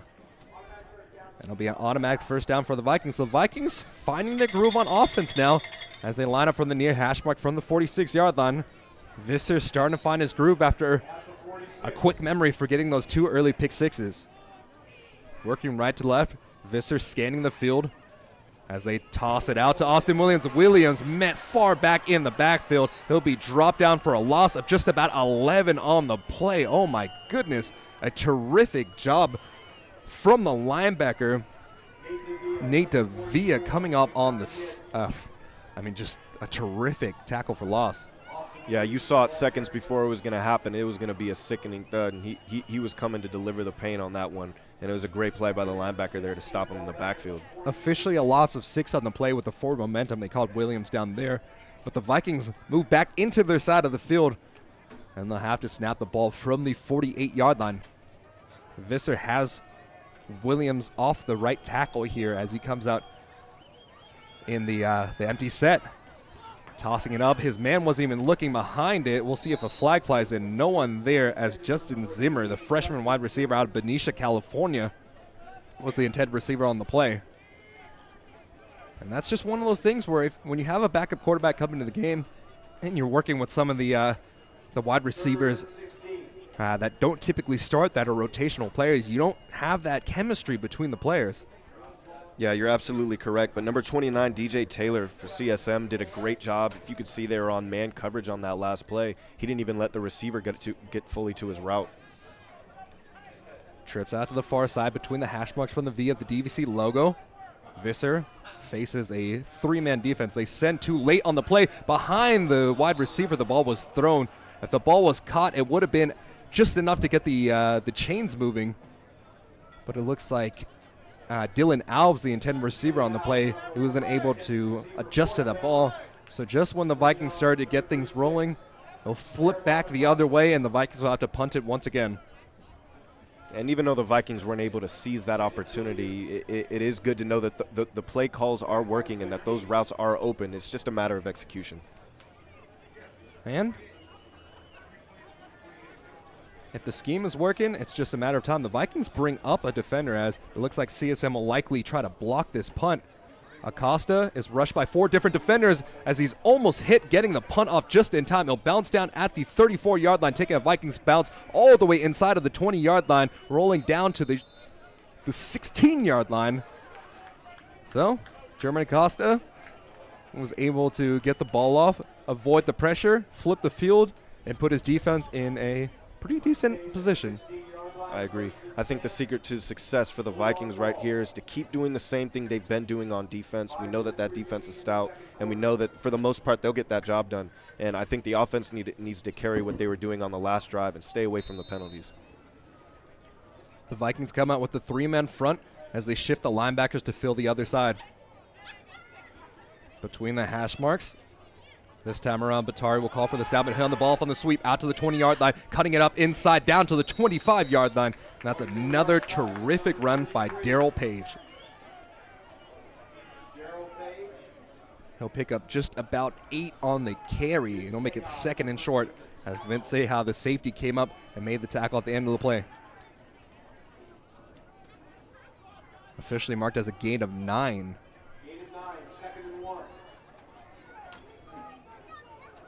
Second and 1, 4:28 left in this first quarter. The Vikings trail 21-0 still, but there hasn't been a score since just about the 3rd drive of the game, or the 4th. 2 pick sixes, a stop on the Vikings, and then CSM able to drive down. So it's been a shutout since, as Batari takes a 3-step drop, looking down the field, has a man open there through the hands. And that was either a terrific job by the defender on the play, Darryl Walker, coming up, getting his finger in there at the very last moment, or a drop pass. But for the sake of the Vikings, we'll say that was just terrific coverage at the very end, extending all the way out and using literally the last centimeter of his finger to pick that ball out and force a drop. Yeah, all that the Vikings defensive back needed on that was just a little bit of disruption to make sure that receiver didn't catch the ball, and he did a great job laying out and making sure it didn't happen. So you can take a shot on first down if you have faith in your running game. And the Vikings will show a 4-man front here as they bring pressure on 3rd and short. And a tackle will be made behind the line of scrimmage. And a gang of Viking tacklers led by Vince Seha, the Rovers safety, force a big stop and a punting situation for CSM. Yeah, and defense is all about technique, but it's also about just putting yourself in the right position. And Seha did a great job of planting his feet right where he knew the first down marker was and not allowing himself to give up any space or any yards, stopping him in the backfield. Chris Miles back out there. He'll line up at the 35-yard line as Mako Pariso will line up, looking to punt the ball. Low snap. He's able to handle it. Vikings bring pressure. Don't hit the punter here as the ball is bounced down. It hits a CSM defender as it's fielded. So the ball would have been marked down at the 39-yard line, but it bounced directly into the gut of Daryl Walker, who was trying to come back and cover on the play. So the Vikings will lose essentially 5 more yards on that punt. For the sake of it, let's just call it as if it was just an extra bounce and Walker was able to field it there. So the Vikings will come out in positive territory past the 25, so the ball will be marked down at the 32-yard line. And Visser seeing what he can do. And I think Visser's really starting to come into his own in terms of just being able to lead the offense and galvanize the troops. He's doing a great job, and it looks like they're on the right sort of trend. They just need to keep doing what they were doing. And like I said, stay away from the penalties. Don't offer any silly mistakes to the defense. Yeah, and another fold that we like to see from Visser is seeing if we can get that running game going as well. Visser ran the ball just about 2 or 3 times so far today. So clarification on the field about the spotting, and they will mark it down at that 31, at the initial point where it was touched. So they'll wave off that 5 yards lost on the play, and the Vikings will move all the way out to the 36-yard line. Pistol set, Sturgis Kofer is in the backfield, and a healthy dose of Sturgis Kofer is likely to ensue with 3 minutes and 12 seconds left in the second quarter. Hand off to Sturgis Kofer. Sturgis Kofer going forward for just about a loss of 1 on the play as a flag flies in at the end of the play. It might be an unnecessary roughness call. We'll see what it's on. So a penalty will be called on number 19, the defensive back, Josh Pullum. So for the Vikings there, once again, the one thing that has absolutely gone their way so far in this game has been the penalties. And another penalty is called on the CSM defense as it shifts them all the way down into their own side of the field. It'll be marked down in between the hash marks from the 49-yard line. So with 3:04 left and beginning to count down here after the chains have been set, the Vikings will see if they can pin their first points of the game on the board. Personnel still the same with Visser alongside Sturgis Kofer in the backfield. Visser scanning down the field, reading the defense. Dropping back is 3 players as they toss the ball to the far side. It's caught at the 50-yard line and swung down there. Hamilton was the intended receiver on the play. The Vikings were just trying to get some wide receivers in space, but a good job by CSM being able to sniff that play out, and the bubble screen was no-go as the Vikings lose another couple yards on that play. Yeah, and I understand the intent that the Vikings are going for there. They're trying to spread the field, and they're trying to get their athletes out in open space so they can run, but it's just a great job by the defensive back in making a great open field tackle. And the Vikings have 9 first downs so far today, and they'll see if they can pin on their 10th as they line up inside their side of the field from the 49 with 2:08 left. Empty set, trips out to the near side of the field from the 4 hash mark. Visser gets a snap off his left hip. It's tossed, and it's caught at the 45-yard line all the way down to the 42-yard line. And Sahagan's able to get his second catch of the game, and it'll make it 3rd and manageable.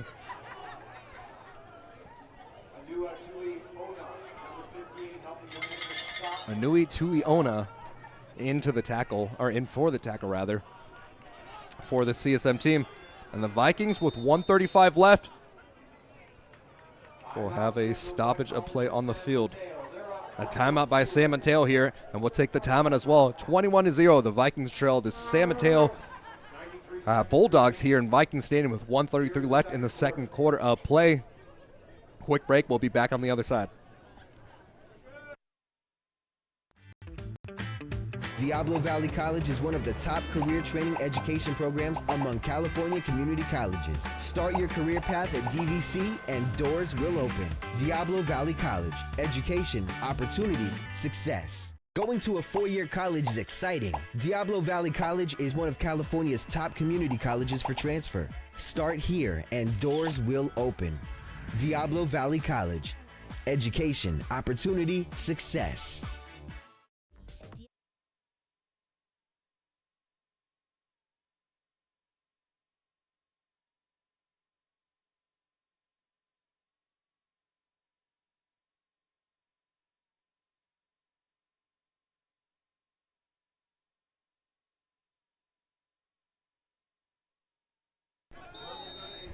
Back here in Viking Stadium as the Vikings will face a 3rd and 3 with 11:33 left coming off the CSM timeout.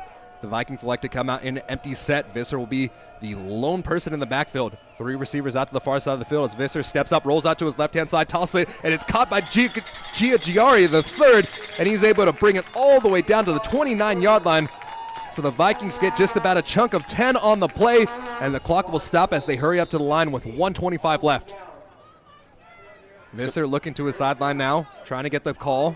It's going to be a really important series of plays here. If you want to come into the second half with some real momentum and a chance to get it going, you have to score the football right here. 1:14 left, counting down, 1:10, 1:09, 1:08. Visser lines up, empty set, rolling out to his right, looking down the field. It's almost intercepted once again, but able to sidearm the throw out to Roman Sahagan as Sahagan gets about a pickup of 4, and the Vikings will have to burn their second timeout. That play just took a little too long to get things going, and the linebacker had an opportunity at the ball, dropping back in the zone, but because he was able to roll out and because he was able to contort his body in the way to use the sidearm throw, Visser was able to get some positive yardage. And with 56.4 seconds left, the Vikings are a little outside of field goal range, but you know they're looking to get in there for 6.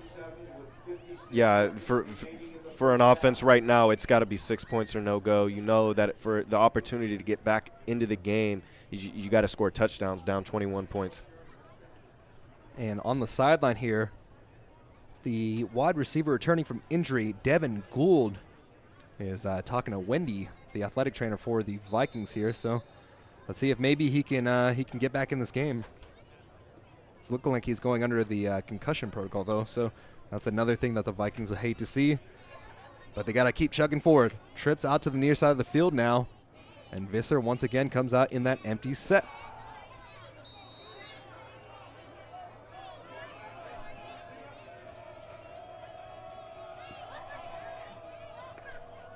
Visser facing a 2nd and 7 from the 27-yard line. The ball's caught right at the 6, dragging a defender forward. So the ball was caught at the 21-yard line. And John Giagiari, the third, is able to make his way forward to get another first down. So the clock will stop momentarily. 50.8 is what's showing on the clock. It'll start up now. Visser heads to the line, gets the snap, rolling out to his right, pressure off his back hip, and the ball's floated up perfectly, caught down at the 3-yard line, and the Vikings are on a complete hurry-up. Dylan Alves was the intended receiver on the play, and he was able to get there, making a first down and goal from the 3. A timeout will be called by the Vikings as they'll likely bring in Sturgis Kofer in their goal line set. And there you go. Visser is really finding his own, despite the fact that he had those 2 really tough pick 6s to start things off. He's come out, and since then he's really found his groove in the offense. Yeah, like you said, he's really found his groove as the game's gone along, and that's a great job on that last play by recognizing the coverage and being able to adjust and float it just over the defensive back right into the hands of the receiver. And now they're set up for a great opportunity here, 1st and goal from the 4. Visser is 11 for 19 with 85 yards and those 2 interceptions so far today. And the Vikings offense has really made things happen. They have 12 first downs to CSM 3, so imagine if those 2 pick 6s didn't go the way of CSM early on. Yeah. This would be a 7-0 game and a potential tying opportunity here for the Vikings, but you can't go back in time, so the Vikings will have to chug forward. The first and goal opportunity here from the 3-yard line as the Vikings elect to send Austin Williams in. So Williams is in the backfield for the Vikings as they line up in that pistol set. And another flag flies onto the field. We'll see what it's on. It should actually be 12 men on the field as they... we'll wait on the official call before we speculate on anything. At the end of the play, we saw CSM sprinting back, trying to get a rotation there. And both teams will head back to their sidelines here.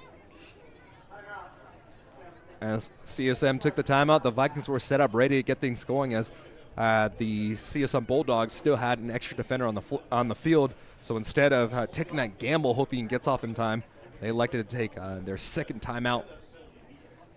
And I think that's a pretty smart move right there by the coaching staff. It's a smart play. I mean, you know, when you're in a position like this, there's less than a minute left in the half. You can afford to burn a timeout, especially when you're on defense.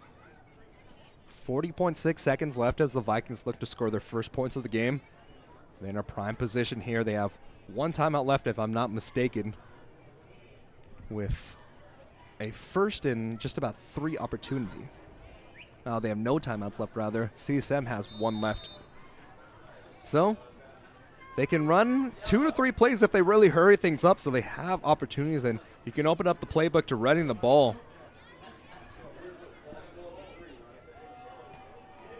So it's good to see that number 33 out on the field. So that's Ravina Sali coming out as the upback, the defensive lineman playing upback. That shows that the Vikings are in their goal line package.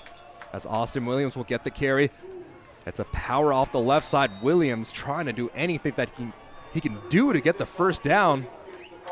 All right, get back to the line of scrimmage, rather, as the Vikings line up real quick, and they elect to spike the ball here. So this is the very first snap of the season that we've seen a Vikings quarterback take a snap under center. And there might be a flag coinciding with it. Yeah, I think the defensive lineman might have jumped off sides real quick. The flags have gone the way of the Vikings so far today, but it looks like this one will move them back 5. Penalty going against the Vikes. So, unfortunately, that's one of the worst situations for the Vikings. They don't have a timeout to burn, so with that penalty and the last few moments of the second quarter, there should be a 10-second runoff, so there shows 27.3 seconds left in this first quarter of play, and that should actually tremble down to just about 17 seconds. So officials officially mark it out. There should be 17 seconds left. So the Vikings do not lose the down here, but they lose 10 seconds off the clock. Williams is in the backfield. The Vikings are in that trips set towards the near side of the field. As Visser is just about ready to get things going. The clock is running, 12 seconds left. Visser needs to get the ball snapped off fast. Snap is off, it's a chest-high snap. Visser looking towards the left side, and it's caught by Roman Sahagan for a 12, or just about an 8-yard touchdown. So Sahagan comes up with his first touchdown catch of the season, and that came with 5.3 seconds left in the second quarter of play. So the Vikings get on the board for the first time tonight, and they cut the deficit to 21-6. Yeah, and in my opinion, Sahagan couldn't have picked a better opportunity to come through for his ball club. You're down 21 points at the half. You need some momentum coming into the half at the locker room. Just a great job. You could tell that they were probably going to go for one of their quicker routes just to get the ball off because the pressure was coming, and Sahagan and Visser did a great job connecting on that play. Acosta lines up looking across the tee on the PAT. Devin Gould will be the long snapper. Dylan Alves is able to handle the snap. The kick is up, and that one's good. German Acosta crosses the tee on the PAT, and the Vikings make it a 7-21 ball game with 5.3 seconds left in this first half of play. 5 seconds remaining, 21-7. Bulldogs leading the Vikes. Sahagan getting his left arm checked out at the end of that play, though. So luckily for the Vikings, this is just about the time where they're about to go into halftime, likely after a kickoff and a knee taken. Or at this point, do you just squib it and hope you can run off 5 seconds? I'm not sure in this situation. I think it depends on the personnel out on the field, and I also think it depends on who's going to get the ball, because there's always an opportunity for that returner to take the ball all the way back. I think whatever's the safest option to keep them off the scoreboard for the remaining 5 seconds is the best option. So the Vikings will look to kick it right to left. Coach Ed Hall, the legendary coach for the Vikings, pepping up this team.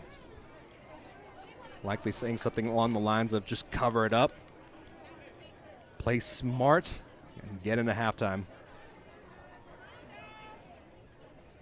Yeah, and so far, Max, it's definitely been a tale of 2 quarters for the Vikings. They came out here in the second quarter, and they've done a great job just executing on offense, playing good defense, and they're still in this game, definitely now for sure.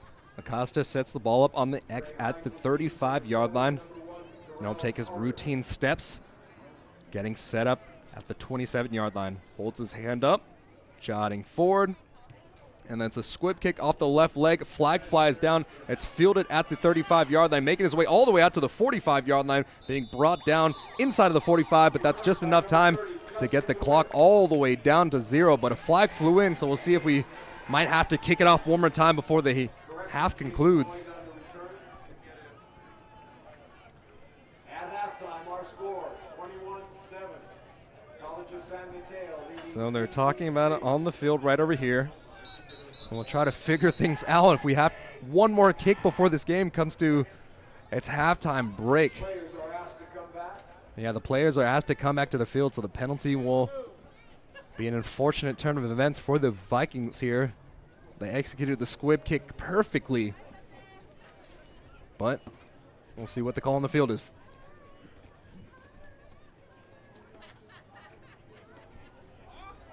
At this time, I'd like to bring attention that there'll be sophomore day for 2 different programs. Women's soccer will have a 3 p.m. sophomore day here and at Diablo Valley College next Friday versus Santa Rosa. And they're seeing off 4 different sophomores on that day. And then additionally, women's volleyball will have a 6:30 start match time on Wednesday, November 13th. And they'll be celebrating the lone sophomore, Kelly Tong. Because of the penalty, the offsides penalty. So there's an offsides penalty on the Vikings. The ball will be re-kicked. And we'll see if German Acosta will be able to squib it one more time. There's 1 second left on the clock, so at this point, 1 second. you honestly just need to get a secure tackle. Yeah, honestly, at this point, Max, 1 second left. All you need to do is get it 10 yards down the field and just get a tackle and get into the locker room. Acosta will line up for another kickoff here. Taking his routine steps. 8 yards off the ball here. And he'll set things up. 2 quick hops, jotting forward. Left leg kick. It's another squib. And he'll make his way all the way down to the 18-yard line, being returned out to the 30. Out to the 40. Has a seam. Out to the 50. Being brought down right over there. A hard double leg takedown tackle for the Vikings by Darrell Walker. A little bit of panic from this Vikings team to finish off this first half of play. And a first quarter rather, that the Vikings will like to forget, turns into a manageable situation as they're only down 21-7 with 20 minutes showing for this halftime break. The Vikings so far today, 12 first downs. They have 21 rushes for 53 yards. Visser is 12 for 20 for 93 yards, and those 2 pick sixes, of course, and they're averaging 3.6 yards per play. Going the other way for CSM, the CSM offense started out hot. They were able to drive all the way down the field for the touchdown, but since then, they've only really tallied up a first down on those on that first drive. They have 3 first downs. Really efficient game rushing the ball, 11 for 84 for the quarterback and the running back. Batari really is he's the reason for a lot of that yardage on that first big play they ripped off on his first snap. And then Darrell Page has had some nice runs as well. So we got some individual statistics here now. So Darrell Page has 8 carries for 46 net yards. Batari has those 2 carries for 37 yards. And on the other side of the ball, the Vikings rushing 5 carries for 33 yards for Visser, who's the leading rusher of the game. Sturgis Cofer has had a tough night, tough sledding. 11 carries for 25 yards. And then Williams, despite the fact that he was able to get 3 carries today, he has a net loss of 3 on the play. Visser, like we said before, 12 for 20 for 93 yards. And Matari's 4 for 8 with a touchdown. And he did take that big sack of 23 yards. In terms of leading receivers, John Giagari, the third, has 4 catches for 49 yards. On the other side of the ball, there's only 4 catches being made on the field. Terrell Carter is the leading receiver, 1 catch for 23 yards. And the other notable catch was by Mason Starling. That play that we saw the Moss on, that was the only offensive touchdown for CSM there. The other 2, of course, came off the pick sixes. And then Roman Sahagan for the Vikings, 4 catches for 33 yards and that touchdown as well. So, Noah, what adjustments do you see the Vikings making here at halftime on defense and offense? Right now, I don't want to take any credit away from CSM because those 2 pick sixes were phenomenal plays on defense. And you can't take anything away from that because it's all part of the game. But in terms of from what I've saw, just in terms of the play calling, it's pretty evenly matched. You can tell that DVC is more than capable of staying in it. They're only down 14 points, and ironically, it's the 14 points that they gave up from those first 2 pick sixes.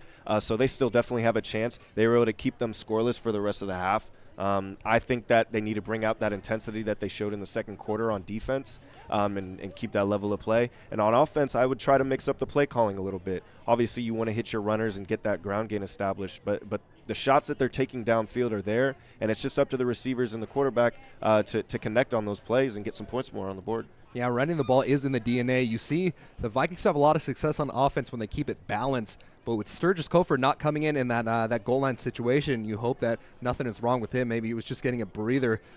We saw that in the Delta game that the Vikings won in overtime. Sturgis Cofer had to sit out the whole entire fourth quarter just because, like you said, he gives everything and more whenever he touches the ball. And when you give that much out on the field, it's going to take a lot out of you. So you got to take some time, get that breather. So hopefully we see him back for the second half of play. But until then, it's been a fun one. 2 pick sixes, a score on the very first offensive possession for CSM. And then since then, the Vikings have really just shown stout defense. They've only allowed 3 first downs up to that point. And then on the very last drive of the first half of the play, the Vikings were able to drive it all the way downfield, capping it off with that Roman Sahagan 9-yard touchdown on the play. And that brings us to the half. 21-7, the Vikings trail, and will be kicking off to CSM to kick things off in the second half of play. So, until then, we'll see you in just about 16 minutes.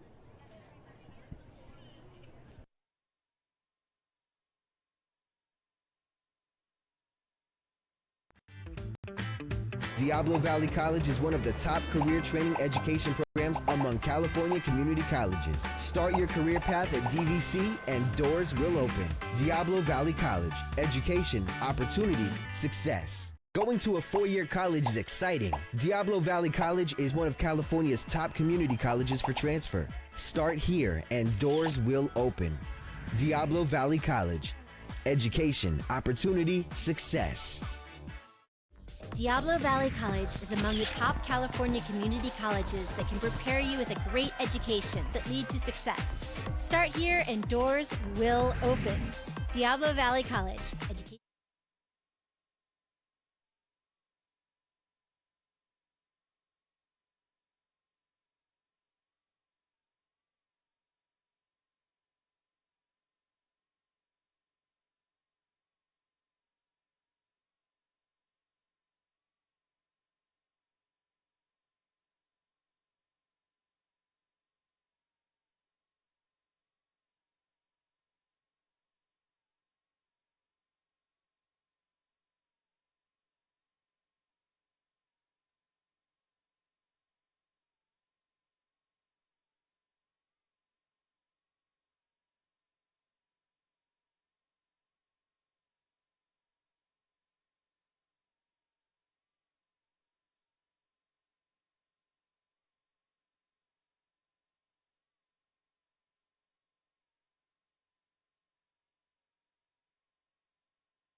Back here in Viking Stadium for the second half of coverage here, as the Vikings, despite throwing 2 pick sixes in the first 2 opening possessions of the game, trailing 14-0, and then giving up 1 more touchdown in the first offensive possession of CSM, they've really stormed back and they cut the deficit to 14, and they've just played some terrific defense since then. CSM only has 3 first downs so far this game. So, because DVC elected to take the ball to kick things off, we'll get things going as the Vikings are kicking it right to left. The Vikings, green helmets, gray jerseys, gray pants, white trim. And CSM on the other side, white helmets, white jerseys, gray pants, and unfortunately the silver numbers on their jerseys make it extremely difficult to see. German Acosta lines it up and he'll kick it deep. This one's going all the way back. It'll be fielded down at the 1-yard line. Caught and brought out. It'll be brought out to the 20-yard line. Makes a move inside and brought down at the 22-yard line. Let's try to get a number right over there, and that was Tyrell Carter, the 6'2", 200-pound sophomore out of San Diego, California. To kick things off, so with 14:54, we'll see what adjustments the San Mateo College team made at the halftime on offense. Yeah, speaking for CSM, they came out of the gate strong with their defense, but their offense was a little stagnant as it headed down to the end of the first half. Let's see if they can pick things up and get things going. Freshman quarterback Luke Batari will line up in the shotgun. Driving left to right, he'll hand it off to Page this time. Page getting nowhere out there. They try to run a stretch run off the left side of the offensive line, but the Vikings sniffed that one out all the way. It'll be 2nd and 10. Yeah, that's a great job by the Vikings defense. You know that they're going to try to run that read option, and they did a great job of exploiting that and making sure that both of the ball carriers were stopped. So after the initial carry, it was marked down as a gain of 1 on the play. So from the shotgun, up back off the left side of the offensive line. Batari awaits the snap from the far hash mark. He holds it himself, rolling out to the left, tosses it onto the flats. It's caught at the 25-yard line, spun down at the 26-yard line. And that is Jermaine Jackson, the man on the reception. And for the Vikings, it looks like it was Tanner Cooper, the other number 13 for the Vikings on the tackle, but a flag flew in at the end of the play.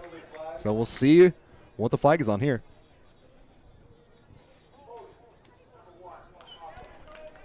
So Tyra Carter on the other side of the ball was called for a holding, and now brings CSM back one more time. Oh my goodness, CSM has had so many penalties go back on their way. And the Vikings, that honestly was one of the few things keeping them alive early on in the game. Yeah, I definitely agree. CSM has, they've been shooting themselves in the foot with all these penalties. Thankfully, they've still been leading just because of those 2 early scores, but they need to be a little bit more disciplined on the offensive side of the ball. 9 for 97 yards now. That's the penalty number in yardage for CSM so far. So it'll be 2nd and extremely long from the near hash mark. Batari will unfortunately get another penalty called on him. This will be the 10th penalty, and it'll be a delay of game, putting them over 80 yards. It'll be, so minus 5 yards on the play, so that'll be the 10th penalty for 84 yards on CSM, and that'll bring them all the way back, making it a 2nd and 19 inside of their own 10-yard line. Or a 2nd and 24, rather. So 13-31. The offense has continued to shoot themselves in the foot for CSM. But Batari has had some glimmer of excellence so far in this game. And talk about some excellence right over there as Darryl Page gets the ball up the middle, shaking 2 defenders before being brought down after a gain of 4. So trying to get the running game going, make it manageable, but it'll still be a 3rd and long. So 3rd and 16 officially on the play with 13 minutes left. And it looks like the Vikings, barring a wild play here or some blown coverage, they look like they might be able to get off the field, knock on some wood, try to get that broadcaster stinks off. Batari claps for the ball between the hash marks. The Vikings send 5. 3-step jog, looking down the field, toss it in the slant. It's caught at the 30-yard line, making his way out to the 35-yard line. Ball security towards the end of the play as the intended receiver on the play, Mason Sterling, makes his way down to the 43 or the 44-yard line. And that's enough for a first down. I need to stop saying these things. Yeah, maybe you should stop saying these things, Max. Probably rubbing some bad juju on that Vikings defense. So as I zip my mouth shut anytime a situation like that happens, the Vikings give up a huge 3rd and long, so it'll be a 1st and 10 for the San Mateo Bulldogs from the 44-yard line. Batari, that's a low snap and a slow snap. He's able to handle it and get the ball off to Page. Page bullying off a different defender, and after the initial contact, he's able to make his way all the way forward out to the 49-yard line of the Vikings, getting a gain of 7 on the play. You can't say enough about the running that Page has done so far in this game. He's running tough, and he's got an intimidation factor about him that, you know, he's so hard to tackle in open space. He lowers his shoulder, and he's not afraid of that contact. And that is pretty crazy to think that he gets the majority of the carries. There's only been about 50 carries, or 60 carries rather, going to other running backs this year. Page has had the lion's share. From the 49-yard line, 2nd and 3. Batari will get the ball off, and it'll be a handoff up the left side, but another flag flies in, and it'll likely be another penalty. Trey Hines will likely be the man called for the false start.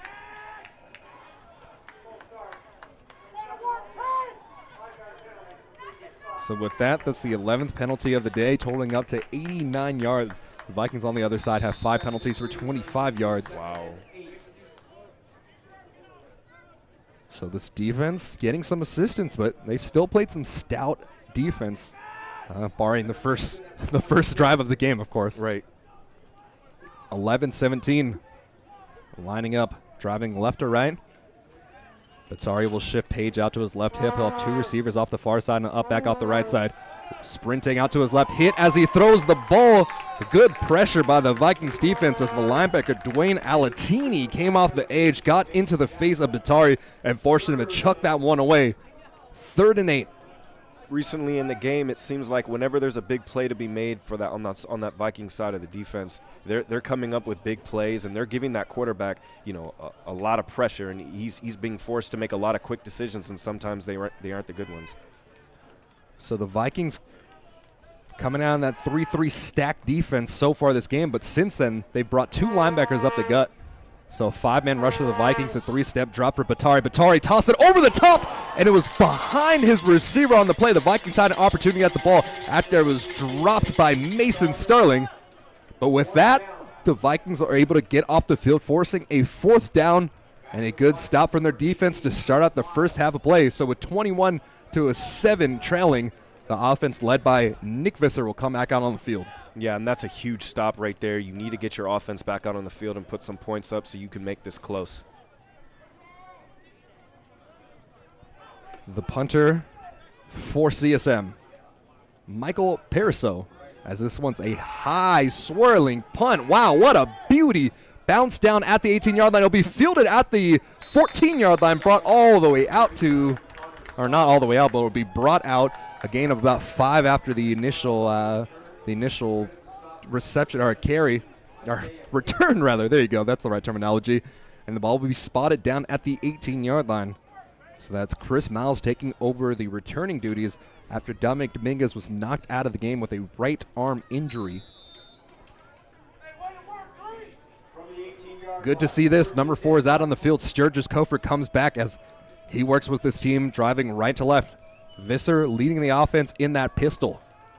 Hands the ball off to Sturgis Kofor. Sturgis Kofor running into the back of his right tackle, and he'll try to make his way forward for a gain of 2. Going to get about 1.5 yards on the carry there. Sturgis Kofor had a lane to run it back, but, I mean, the man likes contact. What can you say? Absolutely. Sturgis Kofor's done a great job running the ball tonight as well. But you gotta applaud CSM's defensive line. I mean, they've been stout, and they've done a great job of plugging up the holes and making sure that every run isn't as much as it should be.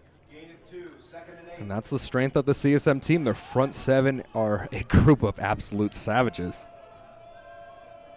CSM showing pressure here. We'll see if they bring it. The Vikings in that pistol look. They drop everybody back, send 3. Visser has plenty of time to throw. Stepping up in the pocket, rolling out right, diving forward, and he's sacked on the play for a loss of 1. So we've been hyping up the defensive front for this CSM team, but on the backside too, they got some real guys that can cover. Yeah, and it seemed like Visser on that throw didn't know if he wanted to throw or if he wanted to keep it and run. And in situations like that, you just have to make up your mind and go with it. When you can do everything and more, it's a hard decision to make, right? Right, definitely. So it'll be 3rd and 9, and the Vikings looking to not have a 3-and-out to open up the second half of play. 9:27 counting down. The Vikings trail 21-7 to the number 1 team in the state, the CSM Bulldogs. Visser in the empty set. Sets up to his left, didn't find the initial pass, and he lofts it up this time, broken up at the very end of the play. Dylan Alves was the intended receiver for the Vikings, and for CSM, it looked like that was the safety, Bennett Williams, coming up. Bennett Williams originally went out of high school, played for the University of Illinois, bounced back here playing at home, and now he's committed to the University of Oregon. So at least he'll have some better jerseys to play next year, right? Definitely. German Acosta coming out. And he'll line up from the far hash mark to punt it. The Vikings shift to stop any sort of a blitz, or a punt block, rather. Snap is up. They send 4. German Acosta has some time to punt it. It's a swirling punt being fielded down at the 49-yard line. And there you go. Bennett Williams, the man to fair catch it right over there. So CSM having a prime opportunity here to go out here and see if they can make put together a drive. They're going to start it out at the 49-yard line in Vikings territory, and we'll see what adjustments they have. Yeah, and I have a strong feeling that this is definitely going to be the turning point and the focal point of this game. That's going to be important for the Vikings to try to stop the CSM offense where they are, but let's see if they can drive and get any yards. So it actually looks like Jack Perry has replaced the quarterback Batari. So Perry hands the ball off this time around to Page, and Page is able to make his way forward past the 45-yard line, being brought down to the 44. So Batari was benched despite being first in the base 6 in touchdowns per game and second in terms of yards passing per game. They did not like what he was able to do, and they made the decision to go with the other quarterback, the 6-foot freshman out of Mountain View, California. He is actually on crutches, so an injury to Luke Batari. That's unfortunate for him. You hate to see that. You want everybody to come out this game healthy. So it'll be the relief duty of Jack Perry to seeing what he can do on 2nd and 5. Snap is off to Perry. Perry takes a 3-step drop, rolling out to his left. It'll be brought down right over there. Wrapped up, taken down. And big number 2, Ativa Muga Clemens, comes up for the sack for the Vikings. We've been talking about it all game, Max. You see the Vikings, they picked a perfect time to run the blitz. It was unexpected, and the offensive lineman couldn't adjust quickly enough, and the quarterback sacked, and now they're in a great position to get off the field and pick up where they left off.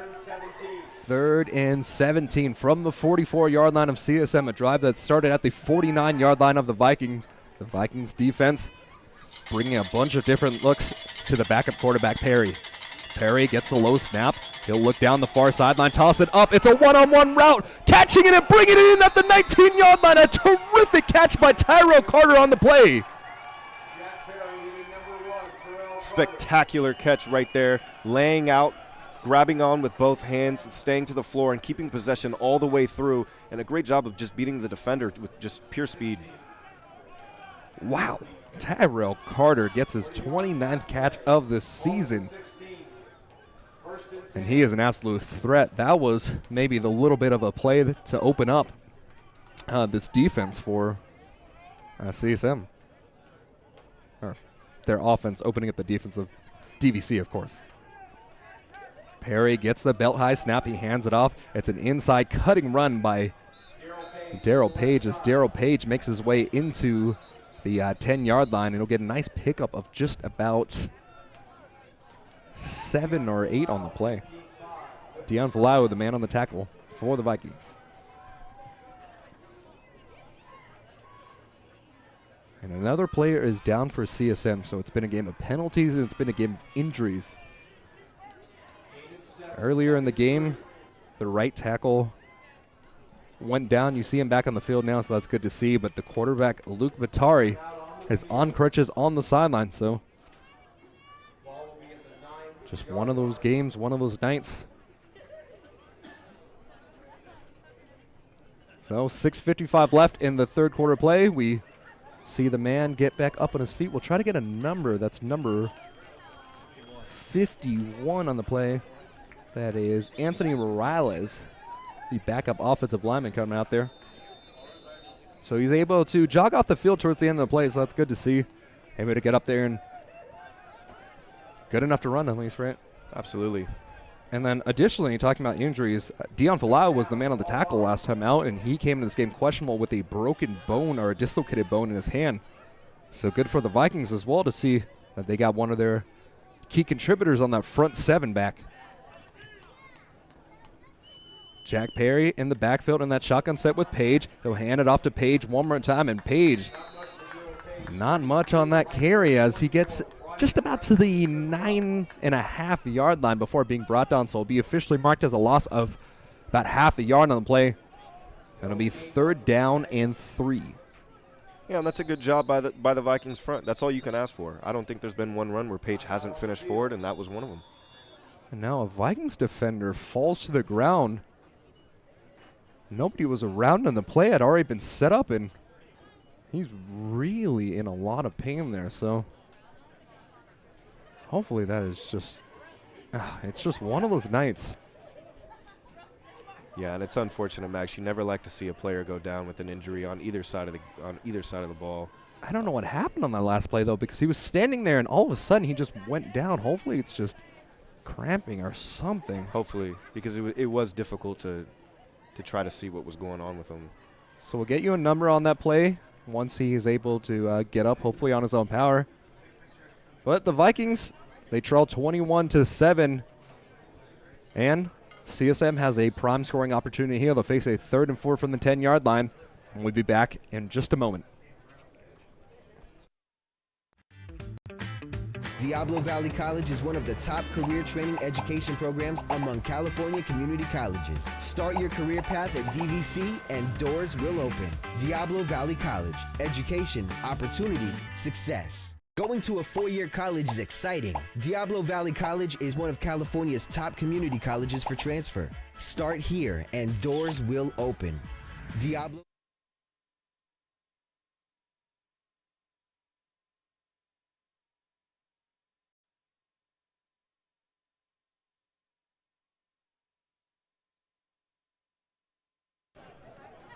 Vince Ahal leaves the field under his own power, so that's good to see, and Jack Perry will get the knee-high snap. He'll toss it up in the back of the end zone. That's another terrific catch.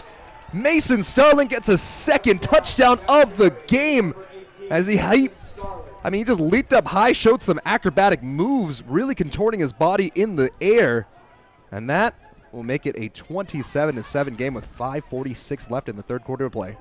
A big aspect of a wide receiver, I think that is very overlooked during the game, is their footwork. And the footwork on that route, being able to make the defensive back cut in and then jump back up on the slugger route, jump up and catch the ball. He did all the little things right, and that's what led to CSM blowing this lead open. And when you're 6'5" as well, you can just chuck that ball up in the air, and you'll likely have a positive play there. So the place kicker, Dylan Mugadim, is able to cross the tee on the PAT, and this makes it a 28-7 game with 5:46 left. The Vikings showed some promise on that last drive in the first half of play. They had some miscues, forcing a punt after for their first possession of the second half of play. But despite the score, despite being down 21, the Vikings, they got some stuff going for them against the #1 team in the nation. I definitely agree. They ran into a series of unfortunate events that first drive to start off this half. The quarterback just got sacked, and he was forced into making a difficult throw. It wasn't a bad throw, but just wasn't able to execute. Hopefully the offense can get something going here, though. So the backup quarterback on the second drive of the second half was able to work his way down the field, really lining up 2 terrific passes. So Jack Perry, in relief of the starter, Luke Batari, has done his job so far in the second half of play. And we'll see what the Vikings are able to do. The kick is up, and it will be fielded by Chris Miles. Chris Miles gets it at the 5-yard line, making his way out to the 10-yard line, the 15, the 20, running into a defender, bouncing off that defender, and knocked out of bounds at just about the 23-yard line. And another Vikings player is down on the field. Oh, man. And a flag as well. The flag will likely be either a holding or a block in the back on the Vikings. But the man on the field is what we're concerned about. It's just one of those nights. A lot of respect paid by San Mateo taking a knee. All their best wishes coming the way for the DVC player on the field.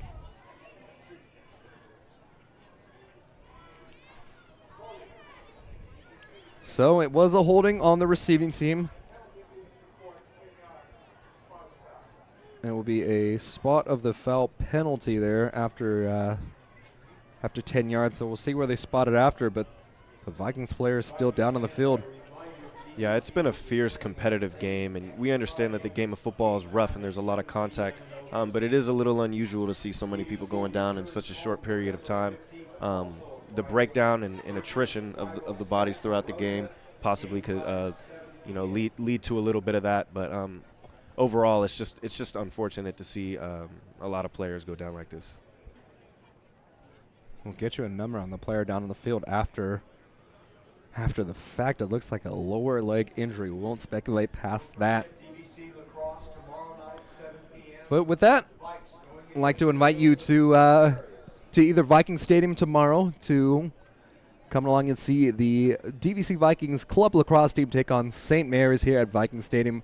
It will be the annual American Cancer Society benefit. And we'd like to see you here. But if not, you can tune in here on the DVC Sports Network. Our coverage will begin at just about 6:55 for the 7 p.m. game.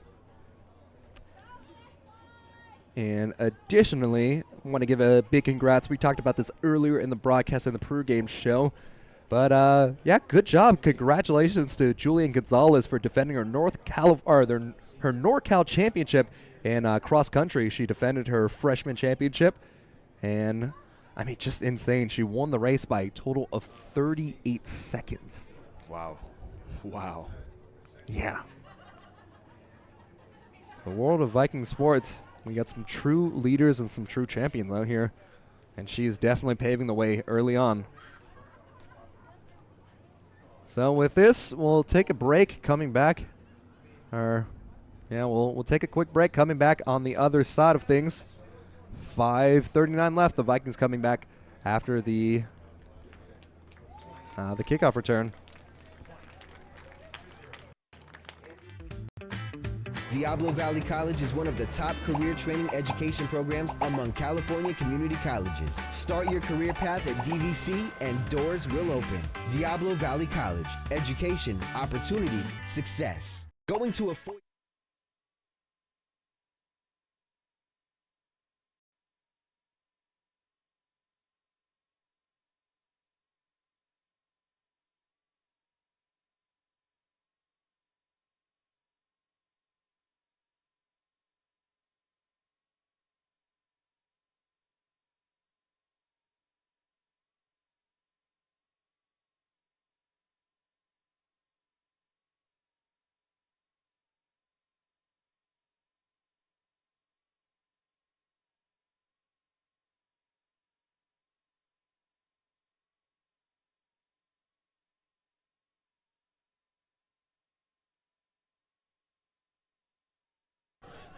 So the Vikings are back on the field, and they come out in a two-back set.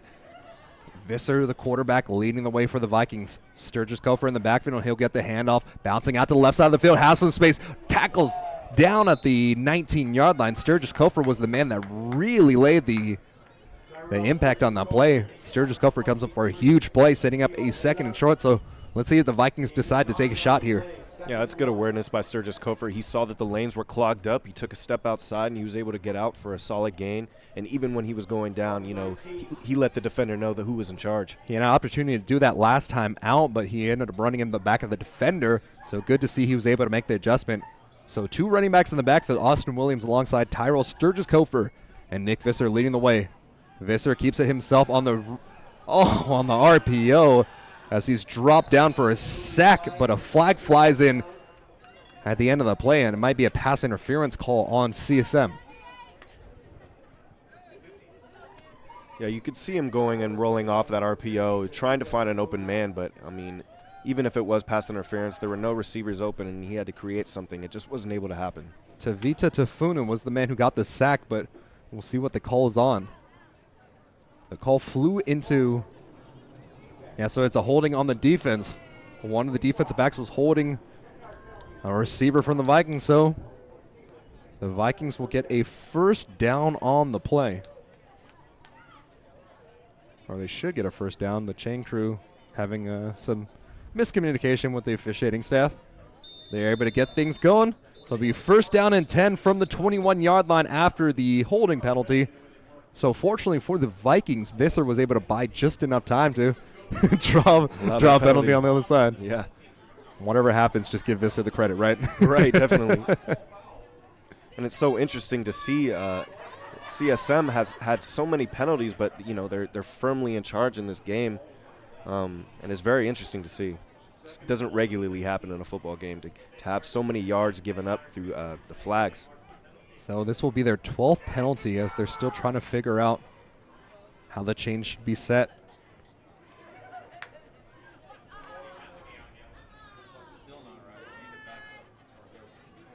So the chain crew having a little bit of a hiccup here. They're still set up in that 2nd and 1, and the refs are deliberating. Now they finally change things.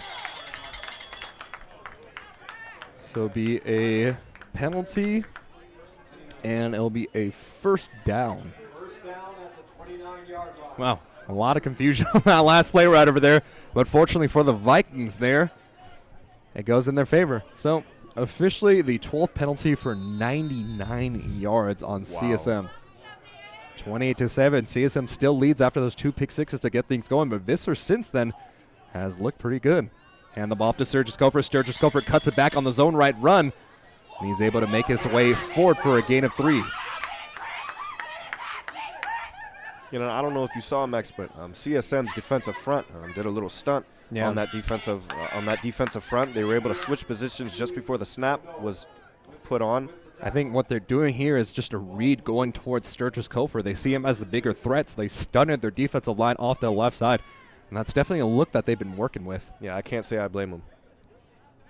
So, a set that we haven't seen too often from the Vikings. Austin Williams and Sturgis Cofer, the 2 main running backs for the Vikings, as they fake the handoff. No, they give it to Austin Williams on the play, and it'll be brought down after a loss of just about 2 on the play. And Williams is not getting anything going for himself so far today.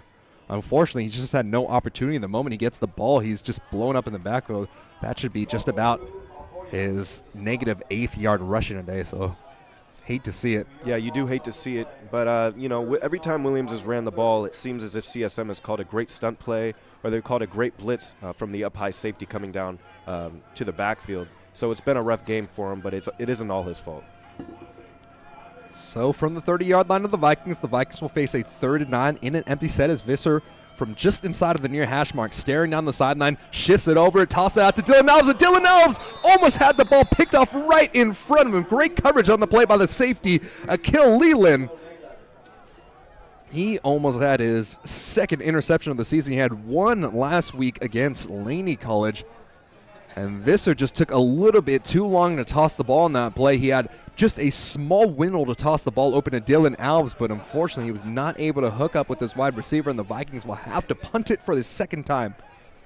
I think it speaks volumes to how good San Mateo's it really is in terms of talent, because they've had so many penalties. They've had these drop picks, things that fall right into their chest, yet they're still firmly in grasp of the lead.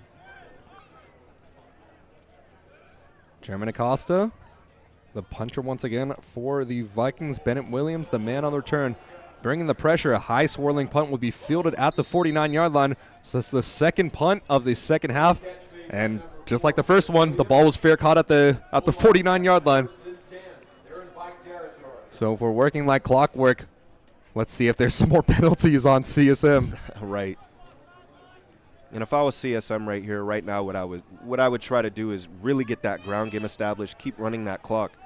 And for the Vikings, you need to find a way to commit a turnover or get off the field really quickly, because you need the offense to put up some points. Yeah, CSM has done a terrific job with the backup quarterback, Jack Perry. Jack Perry flips the running back off the left hip, cutting through the middle of the Vikings defense, making his way all the way out to the 44-yard line as Gerald Page has another run. Ronnie Preston, the safety, coming up, getting the tackle on the play for the Vikings. 2nd down at the 44. 2nd and 5.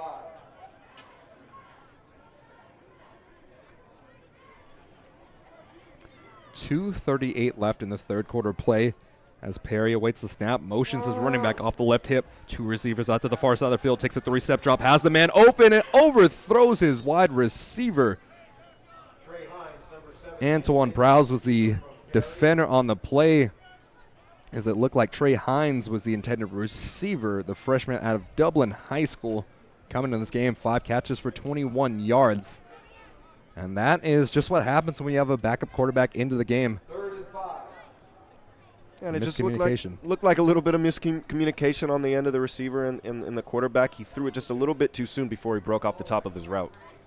3rd and 5 from the 44-yard line of the Vikings. Now Perry Kells for the snap, 3-step drop. He's hit hard as he tosses the ball out of bounds. Ronnie Preston, the safety, came up and absolutely lit up Jack Perry. And a great job by the defense. One of the things to get inside a quarterback's head is to hit him hard and hit him often. They've gotten great pressure on the quarterbacks of CSM. They knocked Luke Batari out of the game. And Jack Perry this time around is fortunate to get up from that huge hit. That was straight in his gut, straight on the solar plexus, as it was a terrific form tackle.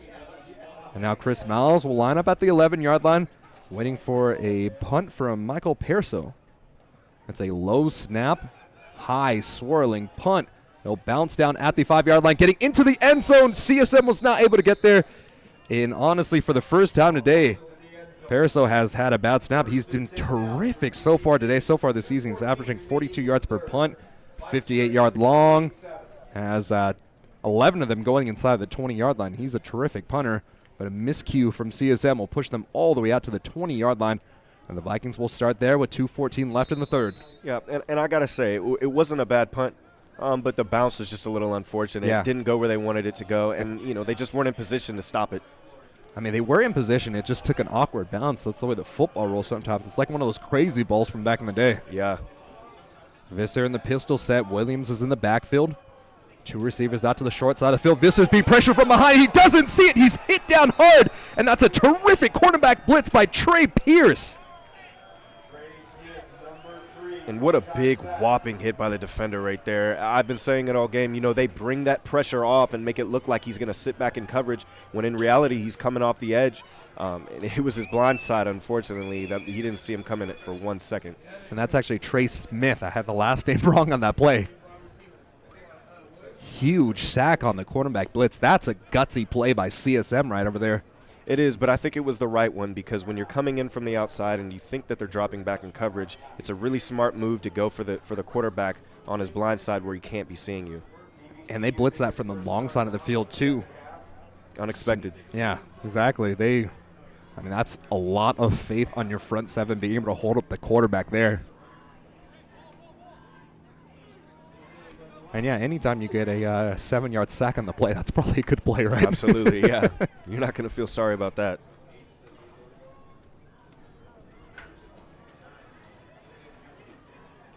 So it looks like Visser might be knocked out of the game there, holding his shoulder. It might look like a little stinger here. So we're going to the 3rd string for the Vikings here on a night plagued with injuries.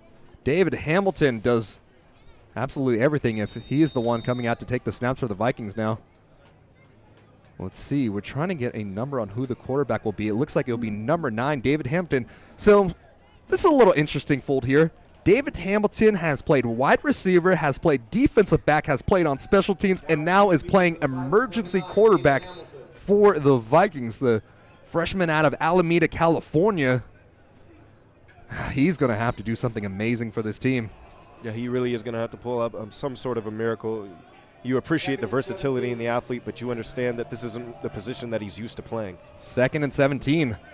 David Hamilton will get his first snap of the game. It's a wild snap over his left shoulder. He's able to get the ball, but penalty flags fly in.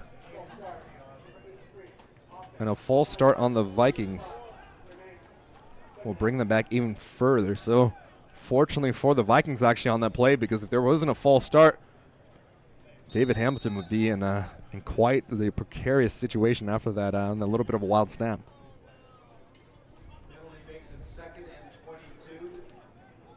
Well, this is what happens. You have a quarterback who's under concussion protocol, and you have Nick Visser still laboring, trying to get back into this game. But David Hamilton will have the keys to the car for the Vikings right now. It's another wild snap. It's handed off directly to Williams. Williams cutting over to the 21-yard line as he picks up a huge gain on the play, getting the Vikings out of a big hole. It'll be a 3rd down and 9 after the big pickup on that play. And another snap. It's just Spinelli and Hamilton. He's used to getting it to a certain spot. And, I mean, when you have a quarterback who's 6'4 or 6'3, getting a guy a lot shorter, it definitely throws off the vibe. It does throw off the vibe, and a lot of that has to do with just the repetition of knowing who the quarterback is behind you. So that's just going to take a little bit of getting used to. And now this is a fold that we hoped we wouldn't see if we were a Vikings fan here. Empty set. Hamilton drops the ball initially. He'll run it himself, bring it out to the 20-yard line, finds the sideline, and he's pushed out of bounds at the 27-yard line. You cannot blame him on that play. When in doubt, that's what you have to do. Yeah, despite the broken play, heads-up play by picking up the ball and being able to get anything out of that. And he did a good job of picking up some yards despite it being 4th down. Yeah, Hamilton, 3 snaps for him, and 3 of them were pretty much arid snaps or drops from Hamilton. So hopefully he's able to get himself, get his bearings straight on the sideline here as the Vikings put it away with German Acosta one more time. 23 seconds left in this 3rd quarter play. The Vikings are trailing 28-7. It's a high punt, hopping up to get it is German Acosta, as he will get the ball all to just about the 45-yard line as the ball is fair caught by Bennett Williams. Acosta, that's just about his 15th or 16th fair catch of the season. So the punts don't necessarily travel a great distance, but he does a good job getting it high in the air, getting his coverage team there. So able to flip the field here out to the 45-yard line now, driving left to right. Likely the last play of the 3rd quarter play as the backup quarterback for the CSM Bulldogs, Jack Perry, who's done a great job in relief so far this half, will come out in the pistol set. Pistol set, Page is behind him. Perry gets it, hands it off up the middle, and there's no breathing room at all as the Vikings swarm down with their front 7, and the clock will churn down going into the 4th quarter of play. Dwayne Alatini, the linebacker, coming up for the tackle. He's had a big game. So, with that, throw your 4s up. The Vikings trail 28-7, and they need somewhat short of a miracle to come back in this game against the number 1 team in the nation. But this team definitely has the explosive players to make it happen. And we'll be back on the other side of the break. You're tuning into DVC Football here on the Viking Sports Network.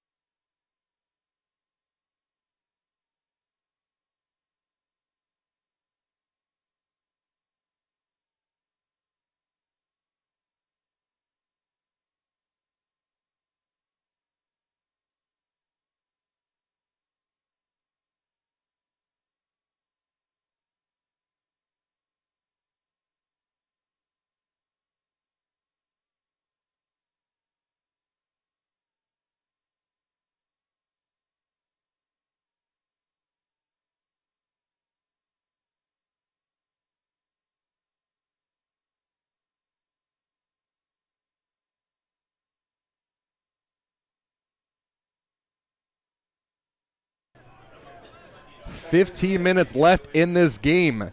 Jack Perry commanding the offense for CSM. Flips the running back off the right hip and they'll hand it off on the zone left in a terrific tackle off the backside for this Vikings defense.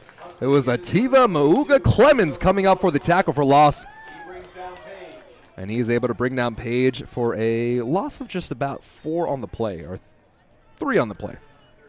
You know, there's a lot of things that I respect about the Diablo Valley College Vikings football team, but one of them is that even when they're losing late in the game, you know, they refuse to back down, and they're still making great plays.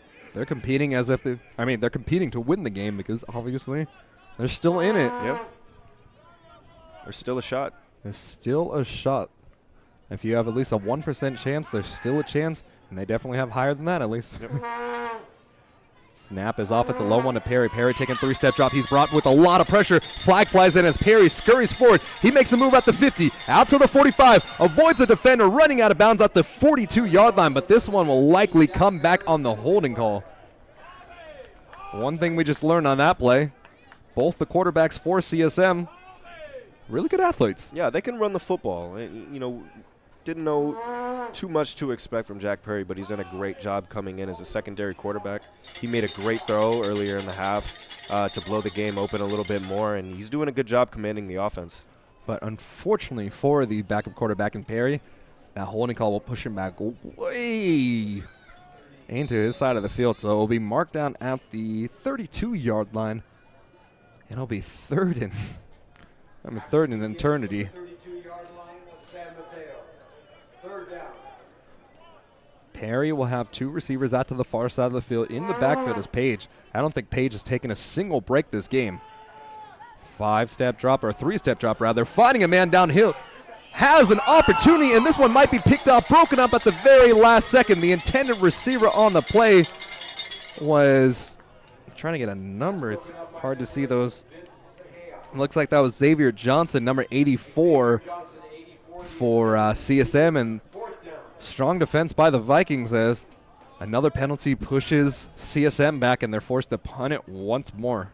Yeah, and that's the famous 50-50 ball that's up in the air, and at that point, it's whoever wants it more, and the DB and the receiver definitely had a good joust for it. Yeah, I think they equally wanted it. That's why it ended up as an incompletion. Ended as a draw. Michael Pariso, some terrific punts this game. We'll see if he can show off that leg once more.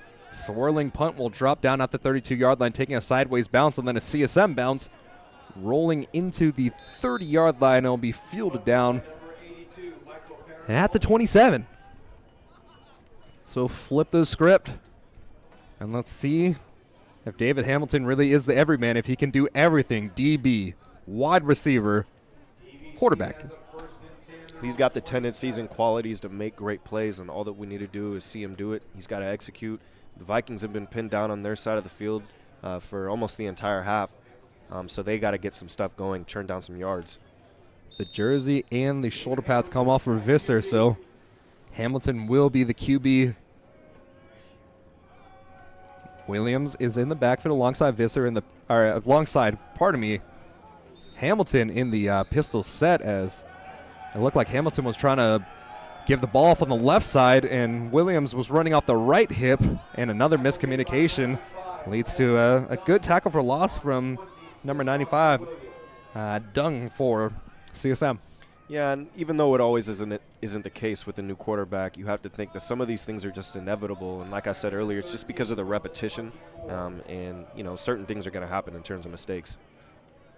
And a sling is going on the right arm of Visser, so Hamilton will be the quarterback. Hamilton gets a snap off the left side. He takes a 3-step drop. He'll run it himself, makes a move at the 25-yard line, diving forward out to the 29-yard line. So some positive yardage on the play, but it'll be third down and long. 12:33 counting down. The Vikings trail by 21.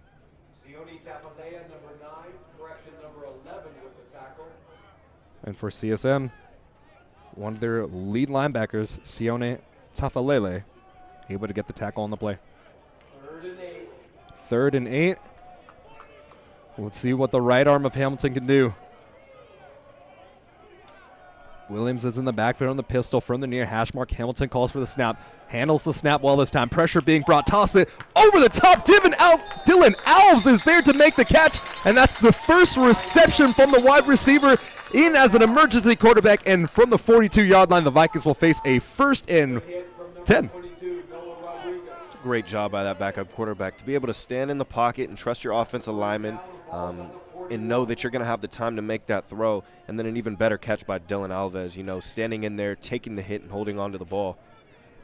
Alves really had to climb the ladder for that one. He did. And he took the brutal hit, but the Vikings get the 1st down. Hamilton gets the snap, and it's a low snap. He'll be fielding it, running out to his left-hand side. He needs to throw this ball away, reversing the field, and be brought down at the 26-yard line. So that'll be a huge sack. The Vikings were at the 41. This one's brought down at the 26. And once again, athleticism going to the detriment of Hamilton there as he's brought down for a huge sack on the play. You could see that Hamilton is, he's been bobbling the snaps ever since he's been in. He's been able to hold on to it. That time he didn't. He tried to make too much happen, I feel like, at one time, and it led to the loss of yards. 13-yard sack on the play from the CSM defense as the clock continues to churn. 10:50 counting down. The Vikings are down 21. Third string emergency quarterback Hamilton leading the way for the Vikings. From the far hash mark, Hamilton awaits for it. 3 receivers out to the near side of the field. He'll hand the ball off to Williams as Williams carries it forward for a gain of 1 on the play. And he's brought down by 3 different CSM tacklers. You have to commend the job that Hamilton's done being the third-string quarterback and coming into a position especially like this. But at a certain point, you got to understand that they're a little out of sync just because, like I said, it's the repetition. And it's just handling the ball. He's not used to taking a snap. Yeah, and that's what seems to be the problem. He's having a lot of trouble handling the snap and getting the play off. 3rd and 21 at the 29. 3rd and 21 from the 29-yard line. 2 safeties over the top, and it'll be a 3-man rush likely. So Hamilton will have some time to throw. Dropping back, takes a 3-step drop. He'll toss it deep down the sideline. It's a 50-50 ball, and tossed. A flag is in. He tried to get it over to Antoine Prowse, the huge 6'4" sophomore out of Hercules, California. And there you go. 2 different defenders messed with Antoine Prowse in that route, and that will be a 15-yard penalty, likely going the way of CSM. Number 33 was the man called for the pass interference, and that is, or pardon me, I think we got the wrong number there because 33 is the running back. 23. That's Leland, the defensive back, called for the penalty. So another penalty, and this one will be the 14th penalty for 124 yards. Unbelievable. And they're still winning the game by 21. Yeah, they're still up by 21 points. 2 of those came off the 2 pick sixes to kick off this game. But regardless, the score still stands the same. Hamilton facing a 1st and 10 from the 44-yard line from the near hash mark. He's able to handle this snap, takes a 3-step drop, zips it up over the top of number 81 on the play. And that is Keani McFall, the backup wide receiver for the Vikings. And it'll be a 2nd and 10. The trend we've been seeing with Hamilton here, the ball is in the vicinity, and it's a catchable ball, but it's just a little too high over the top. Right, and I think a lot of it's just it's starting to get in his head. You can see that all you got to do is really buckle down and try to get your eyes on the ball before you try to look and open up for the play. And it seems that he just hasn't had the patience to do that yet. Sturgis Kofer in the backfield with Hamilton now, as Sturgis Kofer returns to this game. It looks like CSM's going to bring pressure with 5. They send it, hand it off to Sturgis Kofer. Sturgis Kofer up the middle of the play, or in the middle of the field, and off center. Sturgis Kofer is not able to get much as Nate Davila is the tackler on the play. Sturgis Kofer is a strong runner, and he's a phenomenal runner at that. But I really feel like San Mateo's done a great job of keeping him at bay. And when a big play needs to happen, that defensive front is clogging the holes and not allowing any big runs to come out. 3rd down and 10. Vikings will need another miracle or another penalty, as David Hamilton lines up for the snap, sprinting out to his left, has some time. He'll flip the hips and toss it off the back leg. It's another 50-50 ball as this one's pushed out of bounds. The intended receiver on the play was number 18, Chris Miles. Typically the return man for the Vikings, playing some wide receiver there. And it'll be a 4th down, and the Vikings will be forced to punt. Yeah, and that's a difficult situation that Hamilton is put in. You know, they tried to run that flood to the left where he's rolling out. He had to make a throw across his body, and I think he waited just a little bit too long, and the throw was heading out of bounds anyways. Jeremy Acosta, the backup punter and kicker for this Vikings team. So a lot of backups playing as they run a fake. It'll be a lateral, and it'll be a toss over the top, caught at the 44-yard line. Oh, my goodness. Yeah, you had to expect that coming at some point. You knew that the Vikings had that fake punt up their arsenal, and what a better time to use it than when they least expected. Great execution and a great job of finishing. So now we've seen a pass from a wide receiver, and now we've seen a pass from a defensive lineman. Ravine Nasali, he plays up back, he plays defensive line. Key player on special teams there, showing off the big right arm, and the Vikings get some momentum. First down, DVC. Wow. What about that play call, though? They get the ball, they lateral it, and then off the lateral, the defensive lineman chucks it up in the air for a beautiful placed ball. Yeah, that's got to be one of the most unorthodox fake punts that I've ever seen actually work. But they did run it well, and he threw the ball well. He caught it. They got the first down. That's exactly what they needed. And just like that, the Vikings are still on offense. Right. What seems like 3 or 4 different plays that should have stalled out. The Vikings are absolutely pulling everything out of the hat. They need to. Trying to abuse that short side of the field from the 4 hash mark. Hamilton working left to right will be in the empty set. Flips the ball with his hands. Sidearm passes it, and that's a low one. It'll be dropped. And the defense had that covered all the way. You saw that they saw the drag route. It was a little bit of man-to-man, but they brought that safety down. And they were able to double up that route. And even though it probably looked like the Vikings were trying to throw it to him, he was in double coverage, and he didn't really have a chance to get anything on that. And Chris Miles, he's like we said before, a predominant special teams player, so definitely trying to earn his worth on offense as well. Right. Man, what a contrast right over there. 6'7", 450-pound Christopher Strotter, the right guard, talking to Hamilton there as Hamilton gets the snap, rolling out to his right, lifts the ball up in the air, and it'll be intercepted, but this one goes out of bounds, so it'll be 3rd down and 10. Another 50-50 ball out to Antoine Prowse. And you've got to believe this is going to be the case. Antoine Prowse is the tallest receiver for the Vikings. He's 6'4". So when in doubt, you chuck a 50-50 ball up to him and hope he can come down for the ball, right? Oh, yeah, no, absolutely. And especially in a situation like this when you're down by this amount, you got to go to your playmakers and you got to give them a chance to make a big play. 28-7, the Vikings trying to compose a drive that has been so herky-jerky throughout the whole entire process. Hamilton handles the snap. He steps up in the pocket, avoids the defender. He'll run it himself out to the 25-yard line, makes a move out to the 20-yard line. On the sideline, he'll step out of bounds inside of the 21-yard line. They'll say he was out of bounds at the 20. And once again, a play that looked like it might just be dead in the waters. Hamilton's able to extend the play with his legs and rush his way forward for another first down. I think a lot of that is due to his extreme confidence in his ability to run the football. Even though he's coming from the quarterback position and he has made a couple of good throws, he knows deep down that if it comes down to it, that he can make a good play with his feet. 7:24 left. 4th quarter of play. Vikings trail 28-7. Hamilton trying to get the proper play call in him, but it looks like the Vikings with 5 seconds left will have to take a timeout here. Timeout is cold, and what might be one of the most unorthodox drives that we've seen in Vikings history continues. This one finds its way into the end zone. This one, despite the fact that it comes on a game where they're trailing by 21 points, might be, just one of the most memorable drives in Vikings history. No, I definitely agree. At least some Vikings football trivia at the least, right? Hamilton, he hasn't done a terrible job for a guy that probably didn't get very many snaps. I don't know how late into the week that the Vikings found out that Dylan Graham wouldn't be able to play and would be in concussion protocol. I know at least by Thursday he had somewhat of an idea that in the case that all goes wrong, he might have to check in this game. But how many reps do you think he really took at quarterback?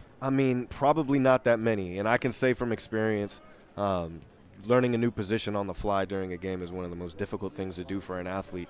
I can only imagine how much he might be struggling, but he's doing a good job of keeping his composure and still making some big plays.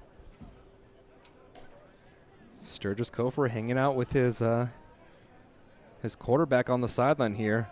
Parker thrown over the top. This is definitely not going to be checking back into this game. So it's all about David Hamilton here.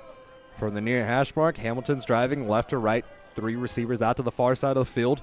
Man-to-man coverage across the board. 3-step drop. Having some time. Tosses it in between 2 defenders. That will be picked off at the 11-yard line. So the miracle run finally comes to a conclusion as Noah Rodriguez comes up for the CSM Bulldogs and intercepts the ball at the 9-yard line, or pardon me, at the 6-yard line. I don't want to quite say that that's the dagger, Max, but that's a huge loss for the offense. You know, he threw it into some tight coverage. The receiver had a chance to catch it, but it's just a good job of the defensive backs making sure that, you know, he was pinned down and wasn't able to make an easy catch. 6:58 left. The Vikings still trail by 21 points.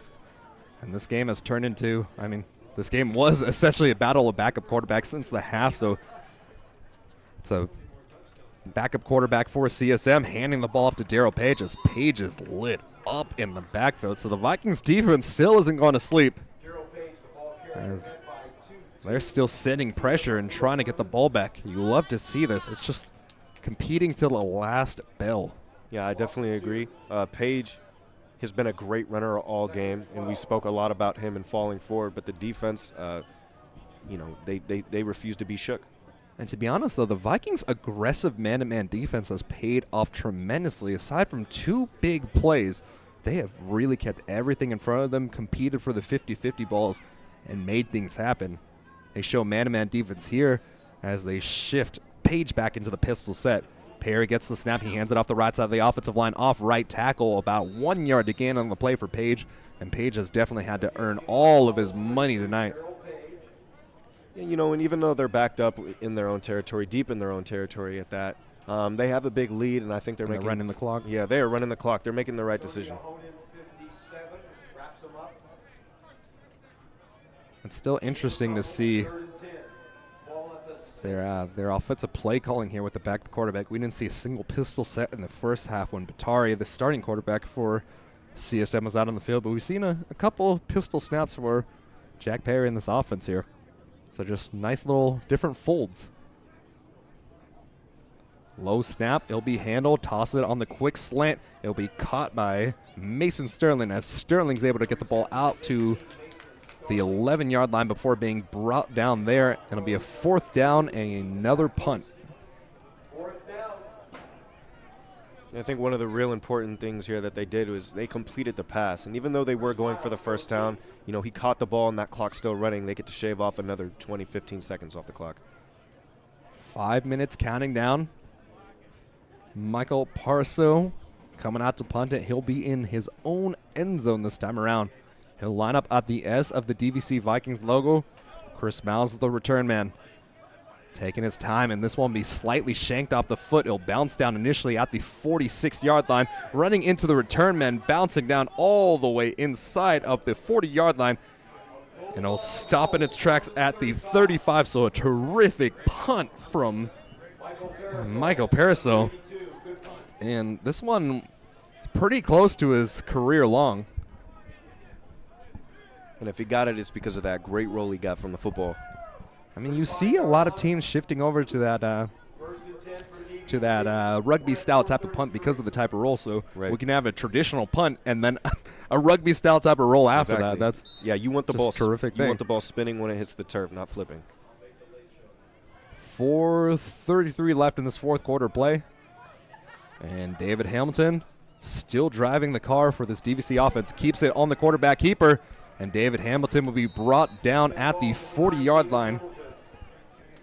And the man on the tackle was the linebacker, Angel Asiasi, the cousin of the tight end from UCLA, on the tackle there. So, good football genetics for the Asiasi family there, right? Definitely. Yeah, I had the pleasure of playing with both of them at De La Salle High School. They're both tremendous athletes.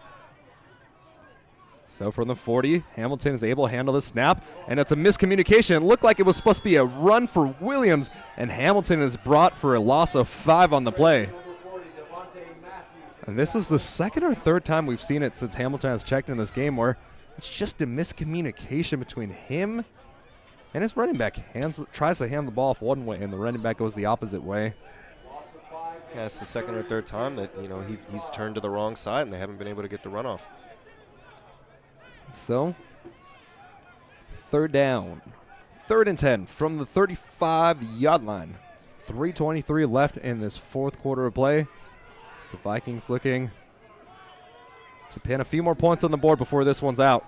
5-step drop, steps up, tosses it in a strange motion. That looked like almost when like a shortstop makes a catch and he has to contort his body to flip around to first base. Right, yeah, and it didn't seem like his feet were exactly placed how he wanted them to be when he made that throw. Yeah, so he had to jump up in the air and contort himself, try to get enough torque to get the ball off, but unfortunately for him and unfortunately for the Vikings, they'll have to punt him once again.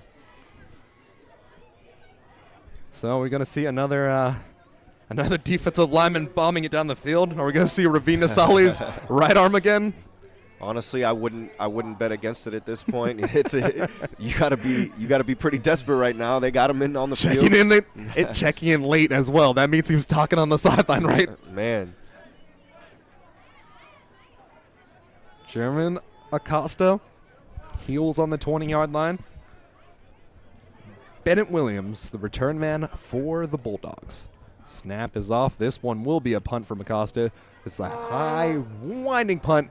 Fair caught at the 36-yard line. So, good punt. Bennett Williams fair catches it once again. And Acosta pushes CSM out to the 36-yard line. So, you got to believe this one's just going to be continually handing off the ball, seeing if Darryl Page can just continue to move the chains and the clock for the CSM team, right? Yeah, I mean, it's been the same story for the whole quarter for them. Every time they have the football, they should be looking to run the football and basically just put this game away. And then another penalty on the field. This one goes against the Vikings here. And it will be a face mask penalty. So from the spot of the penalty, they'll get an additional 15 yards. This game has been littered with many penalties on both sides and many injuries on both sides as well. DVC territory, 49-yard line. So at the 49-yard line of the Vikings now, CSM will see if they can close out this game with 3:03 left on the clock. The number one team in the nation came into Viking Stadium. And despite what the score says, this was a competitive matchup. It very much was. Jack Perry in the pistol set. Hands the ball off the left hit to Darryl Page as Darryl Page breaks the initial tackler, and he's brought down from behind by Ativa Muga Clemens. So, pardon me, that was actually DeMargie Blanks, number 34, checking into the game. The freshman out of Belmont, California. Looks like we got a flag on the play.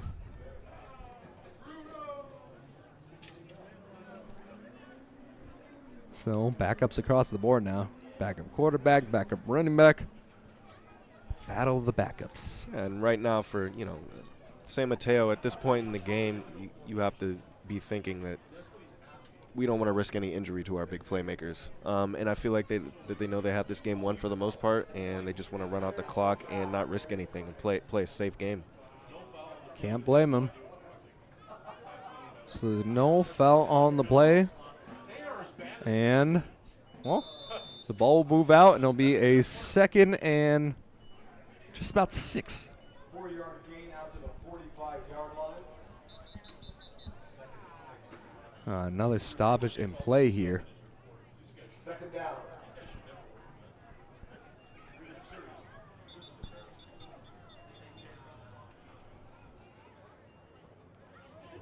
Finally getting things going. We got things straight, and we're ready to rock and roll once again. So, 2:45 counting down. CSM's up 28-7 as the Vikings trail here in the fourth quarter play. And some more deliberation between the officials and the staff up here, as the clock should be set at 2:45. And then once they blow the whistle, I'll continue to count down. 2:44 counting down. Jack Perry in alongside Blanks in the backfield in the pistol set. One receiver split out on the near side of the field, working right to left. The Vikings have a 5-man front here, anticipating the run as they should. Hand the ball off to Blanks, and Blanks this time met in the backfield, but is able to find his way to the line of scrimmage. 3rd down.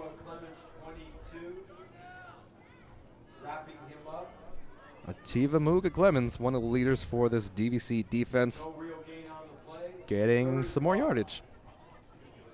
I think it'll be getting some more tackles, rather. Oh, yeah. I think it'll be interesting to see if, although it's very highly unlikely at this point, I think it'll be interesting to see if the Vikings are going to use any of their timeouts. Well, down 21 with 1:45, and a wide receiver at quarterback. They got they're doing the most. Hand up off the right side of the offensive line this time, and a good stutter step in the backfield alongside some tough running by Blanks, as Blanks is able to carry it down to the 41-yard line. It'll be 4th down with 122 counting down. 119, 118. We'll see. It looks like they'll just keep the offense out on the field, see if they can close things out with one final run.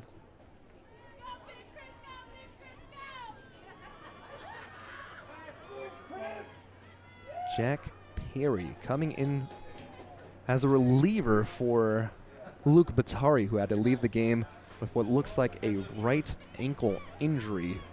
He's done a tremendous job, hooked up 2 different times with receivers on some big plays. And really, in this game, unfortunately, it was set from the get-go. Those 2 pick sixes were just too much weight for this Vikings team to get over. Think about it. If you snap away those 2, it'll be a 7-14 game, and against the #1 team in the nation, something you can at least hold your head up high against, right? Yeah, that's definitely not half bad, especially what they had to go through at the beginning of the game. But again, Jack Perry came into the game, and he's done a great job. He's done his job well, and you can't really ask anything more from a backup quarterback. He threw for a touchdown. He opened the lead up a little bit, and the defense did their job. And the Vikings rushed for a total of 129 total yards as a team. So the continual streak of Sturgis Kofor 100 yards games will definitely be put to a halt here, as Sturgis Kofor hasn't really taken a snap in the 4th quarter of play. Talking about some stats now. CSM has 6 first downs in this game, 26 rushes for 107 yards, and then 8 pass completions for 122 yards. So this DVC defense has done a terrific job. It's just a matter of 2 big plays and those 2 pick sixes to kick off things. And that will be how things have been written. Snap is off. Vikings send a full blitz. They can't quite get to it. The ball will be bounced out of bounds, and this one looks like it'll be fielded within the 25-yard line. And they'll mark it down at the 22-yard line. So 43 seconds left. David Hamilton takes his team out onto the field, and they'll likely run the ball 2 more times with Austin Williams and call it a night.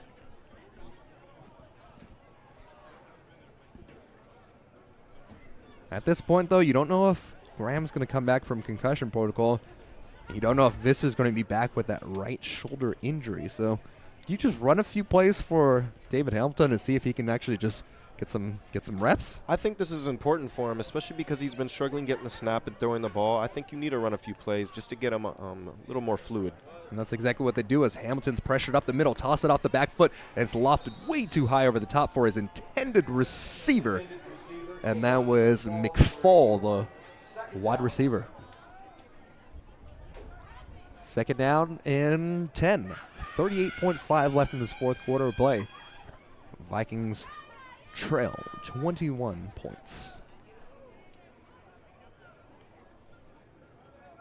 On the other side of the field for the CSM team, man, this front 7 is as advertised. They are some beasts up front. Absolutely. They're dominant, and they've stopped the run game well, even though Sturgis Kofor has had a pretty good game.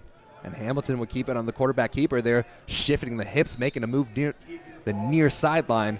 It'll be brought down after a gain of 1. 27 seconds left. We'll see if Hamilton can get one more snap off.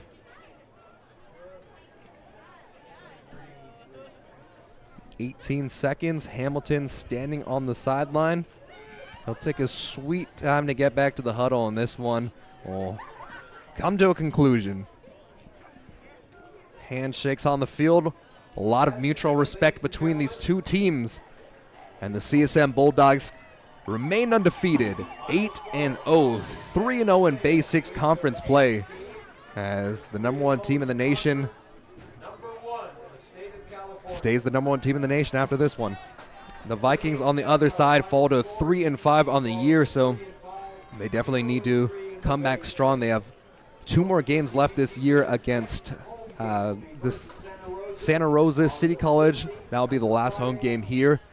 And then additionally playing Laney as well. So talk about backup quarterbacks there. Laney has the 4th string or 3rd string quarterback who was initially a wide receiver playing over there. So it's going to be an interesting next few days for this Vikings team as they try to get healthy and just try to figure out what to do next, right? I think that's the most important part for the Vikings at this point is get healthy.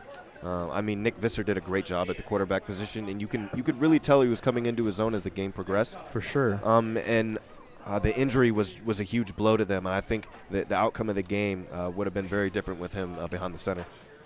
So if you want to look at it from a glass half full perspective, the defense, they gave up 14 points. They put their team in positions to really go in there and make things happen all night long. So DVC's defense is still as advertised. Oh, and I definitely agree. Man, talk about 2 good defenses competing tonight. 2 pick sixes inflate the score. I mean, they don't inflate the score. They dictate the score to make it 28-7. But with that, we come to a conclusion. Vikings 7, CSM Bulldogs 28. We'll be back actually tomorrow on the Viking Sports Network. As we talked about before, we'll be on air at 7 p.m.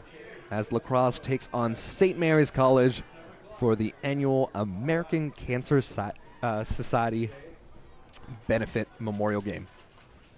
So until then, my thanks to Noah Williams right over here, Oscar Martinez, who was handling the computer and the stream quality all night long, alongside Colin Dixon. I really appreciate all that you guys do. Yes, sir. And as always, It's been a pleasure. go Vikings.